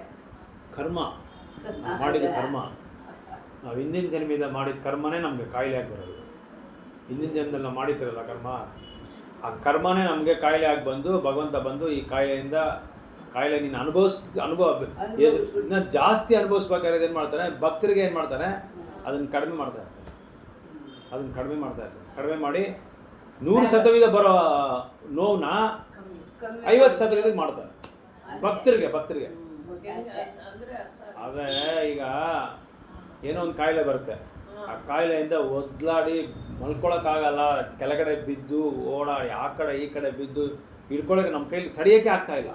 ಅಂಥ ಕಾಯಿಲೆನ ಏನು ಮಾಡ್ತಾನೆ ಭಗವಂತ, ಅಷ್ಟೊಂದು ನೋವು ಕೊಡ್ದಿರಾ ಸ್ವಲ್ಪ ನೋವು ಕೊಟ್ಟು ಅದನ್ನು ಗುಣ ಮಾಡಿಸೋದಕ್ಕೆ ಪ್ರಯತ್ನ ಪಡ್ತಾರೆ. ಯಾಕಂದರೆ ಆ ಕರ್ಮ ಹೋದ್ರೇ ನಾವು ಅಲ್ಲಿ ಹೋಗೋಕ್ಕಾಗತ್ತೆ ಭಗವಂತನ ಹತ್ರ. ಈ ಕರ್ಮ ಎಲ್ಲ ಇದೆಯಲ್ಲ, ಈ ಕರ್ಮ ಇದ್ಕೊಂಡು ನಾವು ಭಗವಂತನ ಹತ್ರ ಹೋಗೋಕ್ಕಲ್ಲ. ಯಾಕಂದರೆ ಕರ್ಮ ಇಲ್ದಿರೋ ಸ್ಥಳ, ಅದು ಪವಿತ್ರವಾದ ಸ್ಥಳ. ಕಳ್ಕೊಂಡು ದೇವ್ರ ಹತ್ರ ಹೋಗಕ್ಕೆ ಏನು ಮಾಡ್ಕೋಬೇಕು ನಾವು? ಅದೇ ಅದಕ್ಕೆ 3 ಗುಣ, ಈ ತಮೋ ರಜೋಗುಣದಿಂದ ಶುದ್ಧ ಸತ್ವಗುಣಕ್ಕೆ ಬರಬೇಕು. ಸತ್ವಗುಣಕ್ಕೆ ಬರಬೇಕು ಅಂತ ಹೇಳಿದ್ರೆ ಏನು ಮಾಡಬೇಕು, ಸತ್ವಗುಣದಲ್ಲಿರೋ ಭಕ್ತರ ಜೊತೆ ಸಾಂಗತ್ಯ ಮಾಡಬೇಕು, ಸತ್ವಗುಣದಲ್ಲಿ ಆಹಾರ ತಿನ್ನಬೇಕು, ಸತ್ವಗುಣ ಥರ ಯಾರ ಹತ್ರ ಇದೆಯೋ ಅವ್ರ ಹತ್ರ ಸಾಂಗತ್ಯ ಮಾಡಬೇಕು. ಆ ಸತ್ವಗುಣ ಬರಬೇಕು ಅಂತಂದರೆ ನಾವು ಇಂಥ ಭಗವದ್ಗೀತಾ ಭಾಗವತಮೆಲ್ಲ ನಿಧಾನಕ್ಕೆ ಓದಬೇಕು, ತಿಳ್ಕೊಂಡು ಅರ್ಥ ಮಾಡಿಕೊಂಡು ಅದನ್ನು ಮಾಡ್ತಾ ಇದ್ದರೆ ನಾವು ಸತ್ವಗುಣಕ್ಕೆ ಬರ್ತೀವಿ. ಆ ಸತ್ವಗುಣನೂ ಭೌತಿಕ ಪ್ರಪಂಚದಲ್ಲೇ ಇರೋದು. ಅದರಿಂದ ಶುದ್ಧ ಸತ್ವಗುಣಕ್ಕೆ ಬರೋದಕ್ಕೆ ಏನು ಮಾಡಬೇಕು ಅಂದರೆ ಭಗವಂತನ ನಾಮ ಹೇಳ್ತಾ ಇರಬೇಕು. 16 ರೌಂಡು ಆದರೆ 32 ರೌಂಡು ಜಪ ಮಾಡೋದು. ಕ್ವಾಲಿಟಿ ಇಂಪ್ರೂವ್ ಮಾಡಬೇಕು. ಕ್ವಾಲಿಟಿ ಇಂಪ್ರೂವ್ ಅಂದರೆ ಚೆನ್ನಾಗಿ ಮಾಡ್ತಾ ಕೇಳಬೇಕು. ಇನ್ನೊಂದು ಕೃಷ್ಣ ಭಕ್ತಿಲಿ ಮುಖ್ಯವಾದ ಏನಂದರೆ ನಾವು ಮಾಡೋ ತಪ್ಪೇನೆಂದರೆ ಕೃಷ್ಣನಿಗೆ ಸಂಬಂಧವಾದ ಚಟುವಟಿಕೆಗಳು ಮಾತ್ರನೇ ಮಾಡಬೇಕು. ಬೇರೆ ಯಾವುದು ಮಾಡಿದ್ರೂ ಅದ್ರಲ್ಲಿ ಆಗಲ್ಲ. ಬೇರೆ ಯಾವುದ್ರಲ್ಲಿ ಇವಾಗ 90% ಭಕ್ತರು ಎಲ್ಲ ಭಕ್ತರನ್ನ ಹೇಳ್ತಾ ಇದ್ದೀನಿ, 90% ಏನಾಗಿದೆ ಮೊಬೈಲಲ್ಲೆಲ್ಲ ಸಿಕ್ಕಾಕೊಂಡ್ಬಿಟ್ಟಿದ್ದಾರೆ. ಎಲ್ಲರೂ ದೇವಸ್ಥಾನದಲ್ಲೇ ಹಿಂಗೆ ದೇವಸ್ಥಾನದಲ್ಲೇ ಭಕ್ತರು, ಎಲ್ಲರೂ ಅಲ್ಲ, ಕೆಲವರು. ಅವ್ರವ್ರಿಗೆ ಇನ್ನೂ ಅದು ಯಾಕಂದ್ರೆ ಅದ್ರೊಳಗೇನೆ ದೇವ್ರದೆಲ್ಲ ಕೊಟ್ಟವ್ರೆ. ಕೊಟ್ಟವ್ರ, ಅದೇ ಅದನ್ನ ನೋಡಿದ್ರೆ ಪರವಾಗಿಲ್ಲ, ಭಗವದ್ಗೀತೆ ಕೊಟ್ಟವ್ರೆ, ಭಾಗವತ ಕೊಟ್ಟವ್ರೆ, ಎಲ್ಲ ಕೊಡ್ತಾರೆ. ಅದೆಲ್ಲ ನೋಡ್ಬೋದಲ್ಲ. ಅದೆಲ್ಲ ನೋಡ್ಬೋದು. ಅದೇ ಅಂತ ಇದು ಮಾಡ್ಕೊ ಅದನ್ನ ನೋಡಕ್ ಹೋಗಿ ಬೇರೆದನ್ನ ಕೇಳ್ಬಿಡ್ತೀವಿ ನಾವು, ಬೇರೆದನ್ನ ಕೇಳ್ತೀರಿ, ಬೇರೆದನ್ನೆಲ್ಲ ನೋಡ್ತೀರಿ. ಆವಾಗ ಏನಾಗುತ್ತೆ, ನಾವು ನಮ್ಮ ಭಕ್ತಿಯಿಂದ ನಾವು ಭಗವಂತನಿಂದ ದೂರ ಮಾಡ್ಕೊತಾ ಇರ್ತೀವಿ. ನಾವು ಮಾಯನ ಹತ್ರ ಇಟ್ಕೊಂಡು ಅದೇ ಒಂದು ಹಾಡದ ಜೀವ್ ಜಾಗೋ ಗೋರಾ ಚಂದ ಬೋಲೆ ಅಂದ್ರೆ ಚೈತನ್ಯ ಮಹಾಪ್ರಭು. ಎಷ್ಟೋ ಅಲ್ಲ ಭಕ್ತಿನ ಡಾಕ್ಟರ್ ಮಹಾರಾಜ್ ಆಡಿರೋದು. ಎಷ್ಟೋ ವರ್ಷಗಳಿಂದ ನೀನೇನು ಮಾಡ್ತಾ ಇದೆಯಾ, ಎಷ್ಟೋ ಜನ್ಮಗಳಿಂದ ಮಾಯಾ ತೊಡೆ ಮೇಲೆ ನೀನು ಆರಾಮಾಗಿ ಎಷ್ಟೋ ವರ್ಷಗಳಿಂದ ಮಲ್ಕೊಂಡೇ ಇದೆಯಾ ನೀನು. ಎದ್ದೇಳು ಗೌರಂಗ ಬಂದು ನೀನು ಎಬ್ಬಿಸ್ತಾರೆ. ಗೌರಂಗ ಮಹಾಪ್ರಭು ಹೇಳ್ತಾರೆ ಎದ್ದೇಳು ಅಂತ ಹೇಳ್ತಾರೆ. ನಾನು ನಿಂಗೆ ಔಷಧ ತೊಗೊಂಬಂದಿದ್ದೀನಿ, ಆ ಔಷಧ ಬಂದು ಹರಿನಾಮ. ಈ ಭಗವಂತನ ನಾಮನೇ ನಿನಗೆ ಔಷಧ. ನಾನಿದ್ರೆ ಯಾರು ಕೊಡ್ತಾರೆ ನಿನಗೆ ಈ ನಾಮನ? ಯಾರು ಕೊಡೋಕ್ಕಾಗಲ್ಲ. ತಗೋ ನಿನ್ನ ಹರಿನಾಮ ಮಾಡು ಅಂತ ಹೇಳ್ತಾರೆ. ಭಗವಂತನ ನಾಮನೇ ಇದು. ನಮ್ಮ ಕಾಯಿಲೆಗಳೆಲ್ಲ ಅದೇ. ನಮ್ಮ ಕಾಯಿಲೆಗಳು ಬರೋ ಕಾರಣ ಏನು ಅಂದರೆ ನಾವು ಮಾಡಿರೋ ಕರ್ಮ. ನಾವು ಏನು ಕರ್ಮ ಮಾಡ್ತೀರಿ, ಕರ್ಮ ಯಾಕೆ ಮಾಡ್ತೀರಿ, ಪಾಪಗಳು ಯಾಕೆ ಮಾಡ್ತೀರಿ ಅಂದರೆ ಅಜ್ಞಾನದಿಂದ ಗೊತ್ತಿಲ್ದಿರ ಮಾಡ್ಬಿಡ್ತೀರಿ. ಫಸ್ಟು ಬೀಜದ ರೂಪದಲ್ಲಿ ಬರುತ್ತೆ. ಬೀಜ ಅಂದರೆ ಆಸೆ ಬೀಳ್ತೀರಿ. ಇದು ಮಾಡಬೇಕು, ಅದು ಮಾಡಬೇಕು, ಅಲ್ಲೋಗ್ಬೇಕು, ಇಲ್ಲೋಗ್ಬೇಕು ಅಂತ, ಅದನ್ನ ಪಡಿಬೇಕು, ಇದನ್ನ ಪಡಿಬೇಕು, ಎಲ್ಲಾನು ಒಂದು ಆಸೆನೆ. ಆ ಆಸೆ ಏನಾಗುತ್ತೆ ಅಂತ ಹೇಳಿದ್ರೆ, ಆಸೆ ಏನಕ್ಕೆ ಬರುತ್ತೆ ಅಂದರೆ ನಮ್ಗೆ ಇದಿಲ್ಲ, ಅದು ಒಳ್ಳೇದ ಕೆಟ್ಟದ ಅಂತ ನಾವು ನೋಡಲ್ಲ. ಒಳ್ಳೇದ ಕೆಟ್ಟದ ನೋಡಿದ್ರೆ ಆಸೆನ ಬಳಸ್ಕೊತೀರಿ. ಆಸೆನ ಒಂದು ಆಸೆ ಇಟ್ಕೊತೀರಿ. ಆ ಆಸೆ ಇಟ್ಟುವಾಗ ಏನಾಗ್ತೀರಿ, ಆ ಆಸೆ ಪಡೆಯೋದಕ್ಕೆ ಆ ಕೆಲಸ ಮಾಡಕ್ಕೆ ಹೋಗ್ತೀರಿ. ಆ ಕೆಲಸ ಮಾಡುವಾಗ ಏನು ಮಾಡ್ತೀರಿ, ಪಾಪಗಳನ್ನ ಎತ್ಕೊತೀರಿ, ಪಾಪಕ್ಕೆ ಗುರಿ ಆಗ್ತೀರಿ. ಆ ಪಾಪ ಬಂದು ಎರಡು ಮಾಡೋ ಪಾಪ ನಮ್ಗೆ ಗೊತ್ತಿರಲ್ಲ. ಅದು ಪಾಪನ ಇಲ್ಲ ಅಂತಾನೆ ಗೊತ್ತಿಲ್ಲ ನಮ್ಗೆ. ಮಾಡ್ತಾ ಇರ್ತೀರಿ. ಇವಾಗ ಒಂದು ಪ್ರಾಣಿನ ಸಾಯಿಸಬಾರ್ದು, ನಾವು ಸಾಯಿಸ್ತೀರಿ, ಅದು ಪಾಪ. ಅದನ್ನು ಸಾಯಿಸಿ ನಾವು ಅದನ್ನು ನಮ್ಮ ನಾಲಿಗೆ ರುಚಿಗೆ ನಾವು ತಿಂತಾ ಇರ್ತೀರಿ, ಅದು ಪಾಪ. ಬೇರೆ ಜೀವಿಗಳನ್ನ, ಬೇರೆ ಮನುಷ್ಯರನ್ನ ಯಾರನ್ನೂ ನಾವೇನು ಇದು ಮಾಡಬಾರ್ದು, ಹಾನಿ ಮಾಡಬಾರ್ದು, ಅದು ಪಾಪ ಆಗುತ್ತೆ. ಪ್ರತಿಯೊಂದು ಬೇರೆ ಜೀವಿಗಳನ್ನ ಸಾಯಿಸ್ತೀರಿ, ಅದು ಪಾಪನೇ. ಆ ಪಾಪ ಮಾಡುವಾಗ ಏನಾಗುತ್ತೆ, ಅದು ಎರಡು ವಿಧವಾದ ಸ್ಟೇಜಸ್ ಇರುತ್ತೆ. ಒಂದು ತಕ್ಷಣ ಅನುಭವಿಸ್ತೀರಿ, ಇನ್ನೊಂದು ಯಾವಾಗಲೂ ಅನುಭವಿಸ್ತೀರಿ. ಅದಕ್ಕೆ ಪ್ರಾರಬ್ಧ ಉಟ್ಬಿಟ್ನಪ್ಪ ನಮ್ಮ ಮನೇಲಿ ಪ್ರಾರಬ್ಧ ಅಂತೀರಲ್ಲ, ಅದೊಂದು ಪ್ರಾರಬ್ಧ, ಇನ್ನೊಂದು ಅಪ್ರಾರಬ್ಧ. ಪ್ರಾರಬ್ಧ ಅಂದರೆ ಇವಾಗ ನಾವು ಈ ದೇಹ ತೊಗೊಂಡಿದ್ದೀರಲ್ಲ, ಈ ದೇಹ ಇದು ಪ್ರಾರಬ್ಧ. ದೇಹ ತೊಗೊಂಡಿರೋದೇ ಪ್ರಾರಬ್ಧ. ಯಾಕಂದರೆ ಅನುಭವಿಸ್ತಾ ಇದ್ದೀರಿ, ಒಂದೊಂದು ಅನುಭವಿಸ್ತಾನೆ ಇದ್ದೀರಿ. ಅದಕ್ಕೆ ಇದು ಪ್ರಾರಬ್ಧ ಜೀವಿ. ಹಾಂ, ಇದು ಕಳಿಬೇಕಂದ್ರೆ ಭಗವಂತನಿಗೆ ಶರಣಾಗತಿ ಆಗ್ತದೆ. ಭಗವಂತನಿಗೆ ಅಲ್ಲ, ನಮ್ಮ ದೇವ್ರು ನಾವು ಮಾಡ್ತೀವಿ, ನಮಗೆ ಬೇರೆಯವ್ರ ಮೇಲೆ ಮಮತೆ ಜಾಸ್ತಿ ಇರುತ್ತೆ, ಅಟ್ಯಾಚ್ಮೆಂಟ್ ಜಾಸ್ತಿ ಇರುತ್ತೆ. ಅದೆಲ್ಲ ಫುಲ್ಲು ಝೀರೋ ಆಗಿರಬೇಕು. ಪ್ರಹ್ಲಾದನ ಮಹಾರಾಜ್ ಥರ ಭಕ್ತಿ ಅನ್ನೋದು ಶುದ್ಧ ಭಕ್ತಿ. ಅದೇ ಭಕ್ತಿ ರಸಾಮೃತ ಸಿದ್ಧರು ಹೇಳ್ತಾರೆ. ಶುದ್ಧ ಭಕ್ತಿಗೆ ಡೆಫಿನಿಷನು ವೃತ್ತಾಂತ ಏನು ಅಂತ ಹೇಳಿದ್ರೆ, ಅನ್ಯ ಅಭಿಲಾಷಿತ ಶೂನ್ಯಂ ಜ್ಞಾನ ಕರ್ಮಾದ ಅನಾವೃತಂ. ಯಾವ ಥರವಾದ ಆಸೆಗಳು ಇರಬಾರ್ದು, ಜ್ಞಾನ ಅನ್ನೋದು ಕೂಡ ಇರಬಾರ್ದು. ಜ್ಞಾನ ಕರ್ಮ, ಅದರಿಂದ ನಾವು ಶುದ್ಧ ಭಕ್ತಿ ಮಾಡೋಕ್ಕಾಗಲ್ಲ. ಶುದ್ಧ ಭಕ್ತಿ ಮಾಡಬೇಕಂದ್ರೆ ಅನುಕೂಲ್ಯೇನ ಕೃಷ್ಣನ ಸೇರಿನ ಭಕ್ತಿ ಉತ್ತಮ. ಭಗವಂತನಿಗೆ ಸಾಧಕವಾಗಿರೋದು, ಭಗವಂತನಿಗೆ ಅನುಕೂಲ್ಯವಾಗಿರೋದು ಒಂದು ಮಾತ್ರನೇ ನಾವು ಮಾಡಿದ್ರೆ ಅದು ಶುದ್ಧ ಭಕ್ತಿ. ಬೇರೆದೆಲ್ಲ ಶುದ್ಧ ಭಕ್ತಿ ಅಲ್ಲವೇ ಅಲ್ಲ. ಅದು ಸಾಧನ ನಾವು ಮಾಡ್ತಾನೆ ಇರ್ಬೇಕು, ಮಾಡ್ತಾ ಭಗವಂತ ನಮಗೆ ಒಂದಿನ ಇದು ಮಾಡ್ಕೊಡ್ತಾನೆ. ಸೊ ಪ್ರತಿಯೊಂದು ನಾವು ಹಿಂದಿನ ಜನ್ಮದಲ್ಲಿ ಮಾಡಿರೋ ಕರ್ಮ ನಮ್ಮನ್ನು ಕಾಡ್ತಾ ಇರ್ತಾರೆ ನಮ್ಮನ್ನು. ಅದರಿಂದ ಹೊರಗಡೆ ಬರಬೇಕು ಅಂದರೆ ಯಾವ ಥರವಾದ ಜಡಬರದ ಥರ ಇರಬೇಕು. ಜಡಬರದ ಹೆಂಗಿದ್ದ, ಕಿವಿ ಮುಚ್ಕೊಂಡ, ಬಾಯಿ ಮುಚ್ಕೊಂಡ, ಯಾರಾದ್ರೂ ಮಾತಾಡಿದ. 15 ವರ್ಷ ಆದ್ಮೇಲೆ ಮಾತಾಡೋದು. ಯಾಕೆ ಮಾತಾಡೋದು ಅಂದರೆ, ಒಂದು ರಾಜನೇ ಈ ಥರ ಇರುವಾಗ ಇನ್ನು ಪ್ರಜೆಗಳು ಯಾವ ಥರ ಇರ್ತಾರೆ. ಒಂದು ರಾಜನೇ ಈ ಭೌತಿಕವಾದ ಐಶ್ವರ್ಯಗಳಿಗೆ, ಭೌತಿಕ ವಿಷಯದಲ್ಲಿ ತುಂಬ ಆಳವಾಗಿ ಅವನು ನಿವಾಸ ಮಾಡ್ತಾ ಇದ್ದಾನೆ. ಇದರಿಂದ ಇವನು ಬಿಡುಗಡೆ ಮಾಡಿಸ್ಬೇಕು ಅಂತ ಅವನು ಮಾತಾಡ್ದ. ಇಲ್ಲಿದ್ರೆ ಮಾತಾಡ್ತಾ ಇರಲಿಲ್ಲ. ರಘುನ ರಾಜ ಹತ್ರ ಮಾತಾಡ್ಕೊಂಡು ಅವನಿಗೆ ಸ್ವಲ್ಪ ಆತ್ಮಜ್ಞಾನ ಕೊಡ್ತಾನೆ. ಆತ್ಮಜ್ಞಾನ ಇದ್ದರೆ ನಮ್ಗೆ ಇದು ಬರಲ್ಲ. ಸೊ ಈ ಪಾಪ ಏನು ಮಾಡುತ್ತೆ, ಪ್ರಾರಬ್ಧ ಅಪ್ರಾರಬ್ಧ ಸ್ಟೇಜ್ಗೆ ಹೋಗಿ ಮತ್ತೆ ಅದನ್ನು ಅನುಭವಿಸ್ತೀವಿ ನಾವು. ಪ್ರಾರಬ್ಧ ಅಂದರೆ ಈಗ ಒಬ್ಬ ಅವನು ಕಳ್ಳ ಬಂದು ಏನೋ ಕಳ್ತನ ಮಾಡಿರ್ತಾನೆ, ತಕ್ಷಣ ಪೊಲೀಸರು ಬಂದು ಹಿಡಿದ್ಬಿಡ್ತಾರೆ. ಇನ್ನೊಬ್ಬ ಕಳ್ಳ ಇನ್ನೊಂದು ಕಳ್ತನ ಮಾಡಿರ್ತಾನೆ, ಅವನ್ನ ಹಿಡಿಯಲ್ಲ, ಅವನ್ನ ಟ್ರೇಸ್ ಮಾಡ್ತಾ ಇರ್ತಾರೆ, ಎಲ್ಲಿದ್ದಾನೆ ಅಂತ ಇನ್ವೆಸ್ಟಿಗೇಷನ್ ಮಾಡ್ತಾ ಇರ್ತಾರೆ, ಹುಡುಕ್ತಾ ಇರ್ತಾರೆ. ಅವನು ಯಾವಾಗಲೂ ಸಿಗ್ತಾನೆ. ಅಂದರೆ ಅವನು ಮಾಡಿರೋ ಆ ಕರ್ಮ ಇನ್ನೂ ಬೀಜದ ರೂಪದಲ್ಲೇ ಇದೆ, ಇನ್ನೂ ಅದನ್ನು ಅವನು ಅನುಭವಿಸಿಲ್ಲ. ಅದನ್ನು ಅನುಭವಿಸೋಕ್ಕೆ ಸ್ವಲ್ಪ ಟೈಮ್ ಆಗುತ್ತೆ. ಈಗ ಸಪೋಸು ಇಬ್ಬರನ್ನ ಯಾರನ್ನೋ ಕೊಂದಾಕ್ಬಿಟ್ಟು ಅನ್ಕೊಳ್ಳಿ, ಇಬ್ಬರನ್ನ ಕೊಳೆ ಮಾಡ್ಬಿಟ್ಟ. ಇಬ್ಬರನ್ನ ಕೊಳೆ ಮಾಡೋದಕ್ಕೆ ಇವನೇನು ಮಾಡಬೇಕು, ಇವ್ನಿಗೆ ಇಬ್ಬರು ಮಕ್ಳು ಹುಟ್ಟಬೇಕು. ಆ ಮಕ್ಳು ಹುಟ್ಟಕ್ಕೆ ಇವನು ಪುಣ್ಯ ಕಾರ್ಯ ಮಾಡ್ದೇನೆ ಮಕ್ಳು ಹುಡೋದು, ಇದ್ರ ಮಕ್ಳು ಹುಡಲ್ಲ.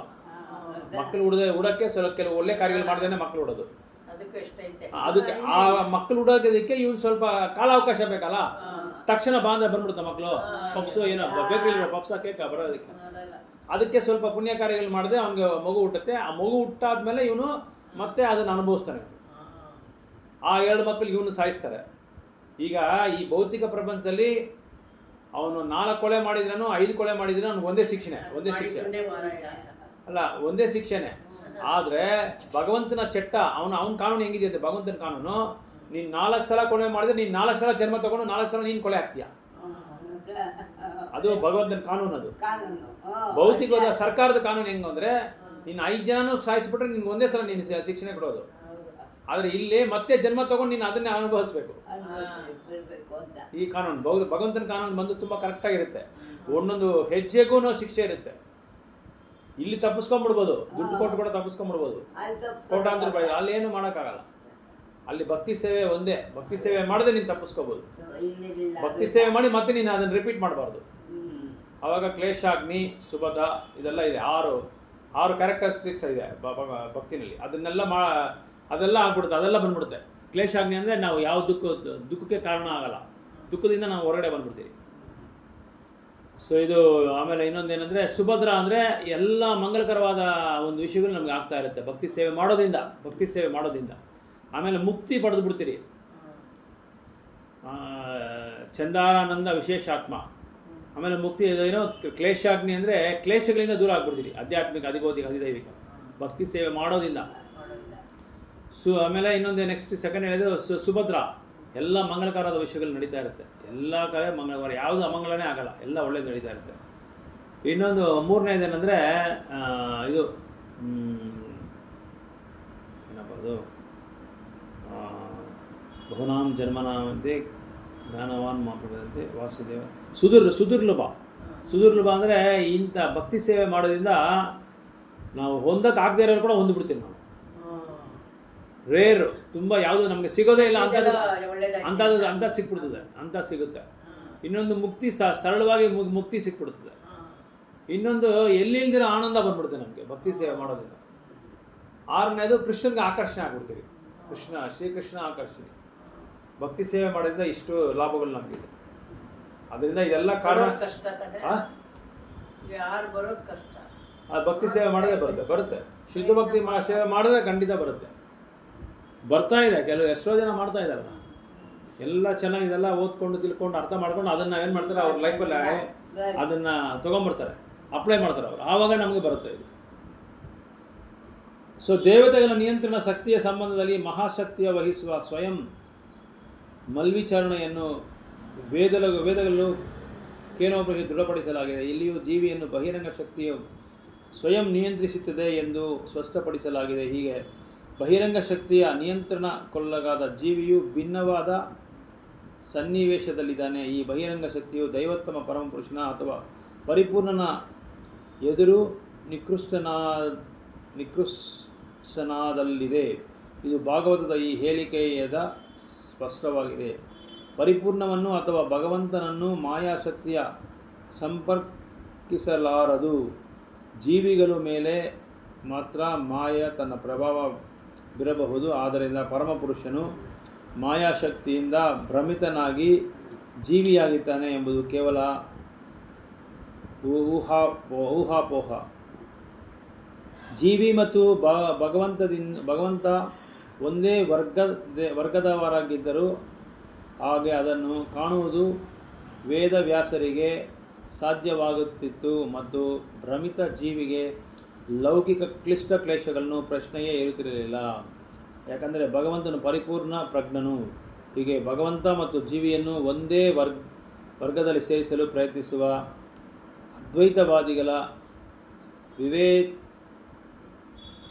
ವಿವೇಚನಾರಹಿತ ಊಹಾಪೋಹಗಳು ಅನೇಕವಾಗಿವೆ. ಭಗವಂತ ಮತ್ತು ಜೀವಿಗಳ ಒಂದೇ ಆಗಿದ್ದರೆ ಸುಖಮನಿಗಳು ಭಗವಂತನ ದಿವ್ಯಲೀಲೆಗಳನ್ನು ಮೀರಿಸುವ ಶ್ರಮವನ್ನು ತೆಗೆದುಕೊಳ್ಳುತ್ತಿರಲಿಲ್ಲ, ಏಕೆಂದರೆ ಅವೆಲ್ಲವೂ ಮಾಯಾಶಕ್ತಿಯ ಅಭಿವ್ಯಕ್ತಿಗಳಾಗಿರ್ತದೆ. ಅದೇ ಭಗವಂತ ನಾನು ಒಂದೇ ಅಂತ ಹೇಳ್ತಾರಲ್ಲ, ಅದಕ್ಕೆ ಹೇಳ್ತಾ ಇದ್ದಾರೆ. ಭಗವಂತ ನಾನು ಜೀವಿ ಪರಮಾತ್ಮ ಒಂದೇ ಆಗಿದ್ರೆ ಭಾಗವತ ಹೇಳೋ ಅವಶ್ಯಕತೆನೇ ಇಲ್ಲ. ಸುಖಮನಿಗಳು ಭಗವದ್ಗೀತೆ ಹೇಳೋ ಅವಶ್ಯಕತೆ ಇಲ್ಲ. ನಾನು ಭಗವಂತ ನೀನು ಭಗವಂತ, ನೀನು ನನಗೇನು ಕೇಳ್ತೀಯ ಉಪದೇಶ, ಬೇಕಾಗಿಲ್ವಲ್ಲ ಅಂತ ಹೇಳ್ತಾ ಇದ್ದಾರೆ. ಸೊ ಆದರೆ ಜೀವಿ ಬೇರೆ, ಭಗವಂತ ಬೇರೆ. ಆದರೆ ಭಗವಂತದಲ್ಲಿರೋ ಗುಣ ಜೀವಿಗಿದೆ, ಗುಣಗಳು ಸ್ವಲ್ಪ ಮಟ್ಟಿಗೆ ಅವನಿಗಿದೆ. ಈಗ ಭಗವಂತ ಬಂದು ಕಲ್ತನ ಮಾಡ್ತಾರೆ, ಬೆನ್ನೆ ಜೀವಿಗಳು ಕಲ್ತನ ಮಾಡ್ತಾರೆ. ಮನೆಯಲ್ಲಿ ಯಾರು ಇಲ್ಲದೆ ಅಡುಗೆ ಮನೆ ಹೋಗಿ ತಿಂತಾ ಇರ್ತಾರೆ, ಎಲ್ಲರೂ ಅಷ್ಟೇ. ಸೊ ಆ ಥರ ಭಗವಂತನೂ ಏನು ಮಾಡ್ತಾನೆ, ಎಲ್ಲರೂ ಇದು ತಮಾಷೆಯಾಗಿ ರೇಗಿಸೋದು ಅಂಥ ಗುಣ ಇರುತ್ತೆ. ಜೀವಿಗಳಿಗೂ ಆ ಗುಣ ಇದೆ. ಸೊ ಭಗವಂತನಿಗೆ ಹಾಸ್ಯ ಮಾಡೋದು, ಜೋಕ್ ಮಾಡೋದು ಇರುತ್ತೆ. ಅದೇ ಥರ ಜೀವಿಗಳಿಗೂ ಇರುತ್ತೆ. ಅವ್ರಿಗೆ ಏನೇನು ಗುಣಗಳಿದೆಯೋ ಎಲ್ಲ ಗುಣಗಳು ಜೀವಿಗೆ ಇರುತ್ತೆ, ಆದರೆ ಸ್ವಲ್ಪ ಮಟ್ಟಿಗೆ ಇರುತ್ತೆ. ಅದೇ ಭಗವಂತನಿಗೆ ಸಂಖ್ಯೆ ಇಲ್ಲ, ಲೆಕ್ಕನೇ ಇಲ್ಲ. ಶ್ರೀಮದ್ ಭಾಗವತವು ಮಾಯೆಯ ಕಪಿಮುಷ್ಟಿಯಲ್ಲಿ ಸಿಲುಕಿ ತೂಲಲುತ್ತಿರುವ ಮನಕುಲಕ್ಕೆ ಪರಮ ಶ್ರೇಯಸ್ಸರ ಪರಿಹಾರ. ಆದ್ದರಿಂದ ಶ್ರೀಲ ವೇದವ್ಯಾಸರು ಮೊದಲಿಗೆ ಬದ್ಧಾತ್ಮನ ನಿಜವಾದ ವ್ಯಾಧಿ ಏನೆಂಬುದನ್ನು ಪತ್ತೆ ಹಚ್ಚಿದರು. ಅದೆಂದರೆ ಬಹಿರಂಗ ಶಕ್ತಿಯಿಂದ ಭ್ರಮಿತರಾಗಿರುವುದು. ಅವರು ವ್ಯಾಧಿಗ್ರಸ್ತ ಬದ್ಧಾತ್ಮಕರ ವ್ಯಾಧಿಯ ಕಾರಣವನ್ನು ಕಂಡುಹಿಡಿದರು. ಆಗ ಮಾಯಾಶಕ್ತಿಯಿಂದ ಪರಿಕೃತನಾದ ಪರಿಪೂರ್ಣ ಪರಮಚೇತನರು ಕಂಡರು. ವ್ಯಾಧಿಯ ಪರಿಹಾರ ಮಾರ್ಗಗಳನ್ನು ಮುಂದಿನ ಶ್ಲೋಕದಲ್ಲಿ ವಿವರಿಸಲಾಗದೆ ದೈವೋತ್ತಮ ಪರಮಪುರುಷ ಮತ್ತು ಜೀವಿಗಳ ನಿಸ್ಸಂದೇಹವಾಗಿ ಗುಣಾತ್ಮಕವಾಗಿ ಸಮಾನರು. ಆದರೆ ಭಗವಂತನ ಮಾಯಾಶಕ್ತಿಯ ನಿಯಂತ್ರಕ ಜೀವಿಯು ಮಹಾಶಕ್ತಿಯಿಂದ ನಿಯಂತ್ರಿಸಲ್ಪಟ್ಟಿದ್ದಾನೆ. ಹೀಗೆ ಭಗವಂತ ಮತ್ತು ಜೀವಿಗಳ ಏಕಕಾಲದಲ್ಲಿ ಒಂದು ಹೌದು, ಭಿನ್ನವೂ ಹೌದು. ಇಲ್ಲಿ ಇನ್ನೊಂದು ವೈಶಿಷ್ಟ್ಯವಿದೆ. ಭಗವಂತ ಮತ್ತು ಜೀವಿಯ ನಡುವೆ ಶಾಶ್ವತ ಸಂಬಂಧವು ಪಾರಮಾರ್ಥಿಕವಾದದ್ದು ಇಲ್ಲವಾದಲ್ಲಿ ಭಗವಂತನ ಮಾಯಾಶಕ್ತಿಯ ಕಪಿಮುಷ್ಟಿಯಿಂದ ಬದ್ಧಾತ್ಮಕರನ್ನು ಪಾರು ಮಾಡಿ ಮರಳಿ ತನ್ನೆಡೆಗೆ ಕರಳಿಸಿಕೊಳ್ಳುವ ಶ್ರಮ ತೆಗೆದುಕೊಳ್ಳುತ್ತಿರಲಿಲ್ಲ. ಅದೇ ರೀತಿಯ ಜೀವಿಯು ಭಗವಂತನಲ್ಲಿ ತನ್ನ ಪಿತೃವಾತ್ಸಲ್ಯಗಳ ಪುನರ್ಜೀವಗೊಳಿಸಬೇಕು. ಅದೇ ಜೀವಿಯ ಅತ್ಯುನ್ನತ ಸಿದ್ಧಿ. ಶ್ರೀಮದ್ ಭಾಗವತವು ಜೀವನದ ಈ ಧ್ಯೇಯವನ್ನು ಲಕ್ಷ್ಯದಲ್ಲಿಟ್ಟುಕೊಂಡು ಬದ್ಧಾತ್ಮನಿಗೆ ಬೋಧನೆ ನಡೆಯುತ್ತದೆ. ಇಲ್ಲಿ ನಾವು ಕಷ್ಟ ಹೇಗೋ ಅಜ್ಞಾನದಿಂದ ನಾವು ಈ ಭೌತಿಕ ಪ್ರಪಂಚದಲ್ಲಿ ಬಂದು ಸಿಕ್ಕಾಕೊಂಡು ನಿವಾಸ ಮಾಡ್ತಾಯಿದ್ರಿ. ಯಾರ ನಿಯಂತ್ರಣದಲ್ಲಿ? ದುರ್ಗಾದೇವಿ ನಿಯಂತ್ರಣದಲ್ಲಿ. ಅದರಿಂದ ನಾವು ತಪ್ಪಿಸ್ಕೊಂಡು ನಮ್ಮ ಕಾಯಿಲೆ, ನಿಜವಾದ ಕಾಯಿಲೆ ಏನು, ನಮ್ಮ ನಿಜವಾದ ಕಾಯಿಲೆ ಏನು ಅಂತ ಹೇಳಿದ್ರೆ, ನಾನು ಒಡೆಯ, ನಾನೇ ಎಲ್ಲದಕ್ಕೂ ಬಾಸು, ನಾನು ಈ ಪ್ರಪಂಚ ಎಲ್ಲ ನಂದೇ ಅಂತ ನಾವು ತಿಳ್ಕೊಂಡು ಏನು ಮಾಡಿದ್ರೆ ಇಲ್ಲಿ ಬಂದಿದ್ದೀವಿ. ನಾವು ಭಗವಂತನ ಬಿಟ್ಟು ಭಗವಂತನ ಬೇಡ ಅಂತ ಹೇಳಿಬಿಟ್ಟು ನಾನು ಒಡೆಯನಾಗಬೇಕು, ನಾನು ಬಾಸ್ ಆಗಬೇಕು ಅಂತ ಇಲ್ಲಿ ಬಂದಿದ್ದೀವಿ. ಆ ಥರ ಅಂದಿದ್ದಕ್ಕೆ ಆ ಥರ ಒಂದು ಇದು ಉದ್ದೇಶ ಇರೋದಕ್ಕೆ ನಾವಿಲ್ಲಿ ಭೌತಿಕ ಪ್ರಪಂಚದಲ್ಲಿ ನಾವು ಕಷ್ಟಪಡ್ತಾ ಇದ್ದೀವಿ. ಸೊ ಈಗ ಹೆಂಗೋ ನೀನು ಬಂದ್ಬಿಟ್ಟೆ ಭೌತಿಕ ಪ್ರಪಂಚದಲ್ಲಿ ನಾವು ಬಂದಾಯಿತು. ಇದರಿಂದ ನಾವು ಹೇಗೆ ತಪ್ಪಿಸ್ಕೊಳ್ಬೇಕು ಅನ್ನೋದನ್ನು ನೋಡಬೇಕು. ತಪ್ಪಿಸ್ಕೊಳ್ಳೋದಕ್ಕೆ ನಮಗೆ ಸಾಧುಗಳ ಸತ್ಸಂಗ, ಅವ್ರ ಬಗ್ಗೆ ನಾವು ಅವ್ರ ಸಂಗೀತ ಮಾಡಿಕೊಂಡು ಭಗವದ್ಗೀತಾ ಭಾಗವತವೆಲ್ಲ ಓದ್ಕೊಂಡು ಮತ್ತು ನಾವು ನಮಗೆ ಭಗವಂತನಿಗೆ ಏನು ಮತ್ತೆ ಸಂಬಂಧ ಇದೆ ಅಂತ ನಾವು ತಿಳ್ಕೊಬೇಕು, ವಿಚಾರಣೆ ಮಾಡಬೇಕು. ಗುರುಗಳ ಹತ್ರ ವಿಚಾರಣೆ ಮಾಡಿ, ಪ್ರಾಮಾಣಿಕ ಗುರು ಹತ್ರ ವಿಚಾರಣೆ ಮಾಡಿಕೊಂಡು ಅದ್ರ ತಕ್ಕಂತೆ ನಾವು ಅವ್ರು ಹೇಳಿದ ತಕ್ಕಂತೆ ಏನು ಹೇಳ್ತಾರೋ ದೇವರಿಗೆ ಸಂಬಂಧ ಭಕ್ತಿ ಒಂದೇ ತಾನೆ. ನಮಗೆ ಸಂಬಂಧ ಏನಂದ್ರೆ ನಾವು ಸೇವಕ, ಭಗವಂತ ಪರಮೋತ್ತಮ ಪುರುಷ. ಆ ಪರಮಾತ್ಮ ಪುರುಷನಿಗೆ ಸೇವಕ. ಯಜಮಾನಿಗೆ ಹೆಂಗೆ ಸೇವಕ ಸೇವೆ ಮಾಡಿದನೋ ಆ ಥರ ನಾವು ಭಗವಂತನಿಗೆ ಸೇವೆ ಮಾಡಬೇಕು. ಆ ಸೇವಕನ ದಾಸನಾಗಿರ್ಬೇಕು. ದಾಸನಾಗು ನೀನು, ದಾಸನಾಗು ಅಂತ ಒಂದು ಇದು ಪುರಂದರದಾಸ ಬರ್ತದಲ್ಲ, ಆ ಥರ ನಾವು ದಾಸನಾಗಬೇಕು. ಭಗವಂತನಿಗೆ ದಾಸನಾಗಿರೋದೇ ನಮ್ಮ ಜೀವಿಗೆ, ನಮ್ಮ ಆತ್ಮಗೆ ಅದೇ ಬೇಕಾಗಿರೋದು. ಆತ್ಮಗೆ ಏನು ಅಂದರೆ ಪರಮಾತ್ಮನ ಸೇವೆ ಮಾಡಬೇಕು. ಆ ಸೇವೆಯಿಂದ ನಾವು ಆ ಸಂಬಂಧ ಬೆಳೆಸ್ಕೊಬೇಕು. ಸಂಬಂಧ ಯಾವ ಥರ ಬೆಳೆಸ್ಕೊಂಡ್ರೆ ಭಕ್ತಿ ಸೇವೆಯಿಂದ ಬೆಳೆಸ್ಕೊಂಡು ಭಗವಂತನ ಹತ್ರ ಹೋಗೋದಕ್ಕೆ ನಾವು ಪ್ರಯತ್ನ ಮಾಡಬೇಕು. ಓಕೆ, ಹರೇ ಕೃಷ್ಣ.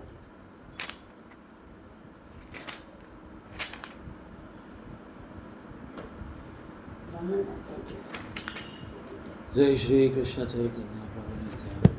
ದೊಡ್ಡ ಶ್ಲೋಕ ಇದು.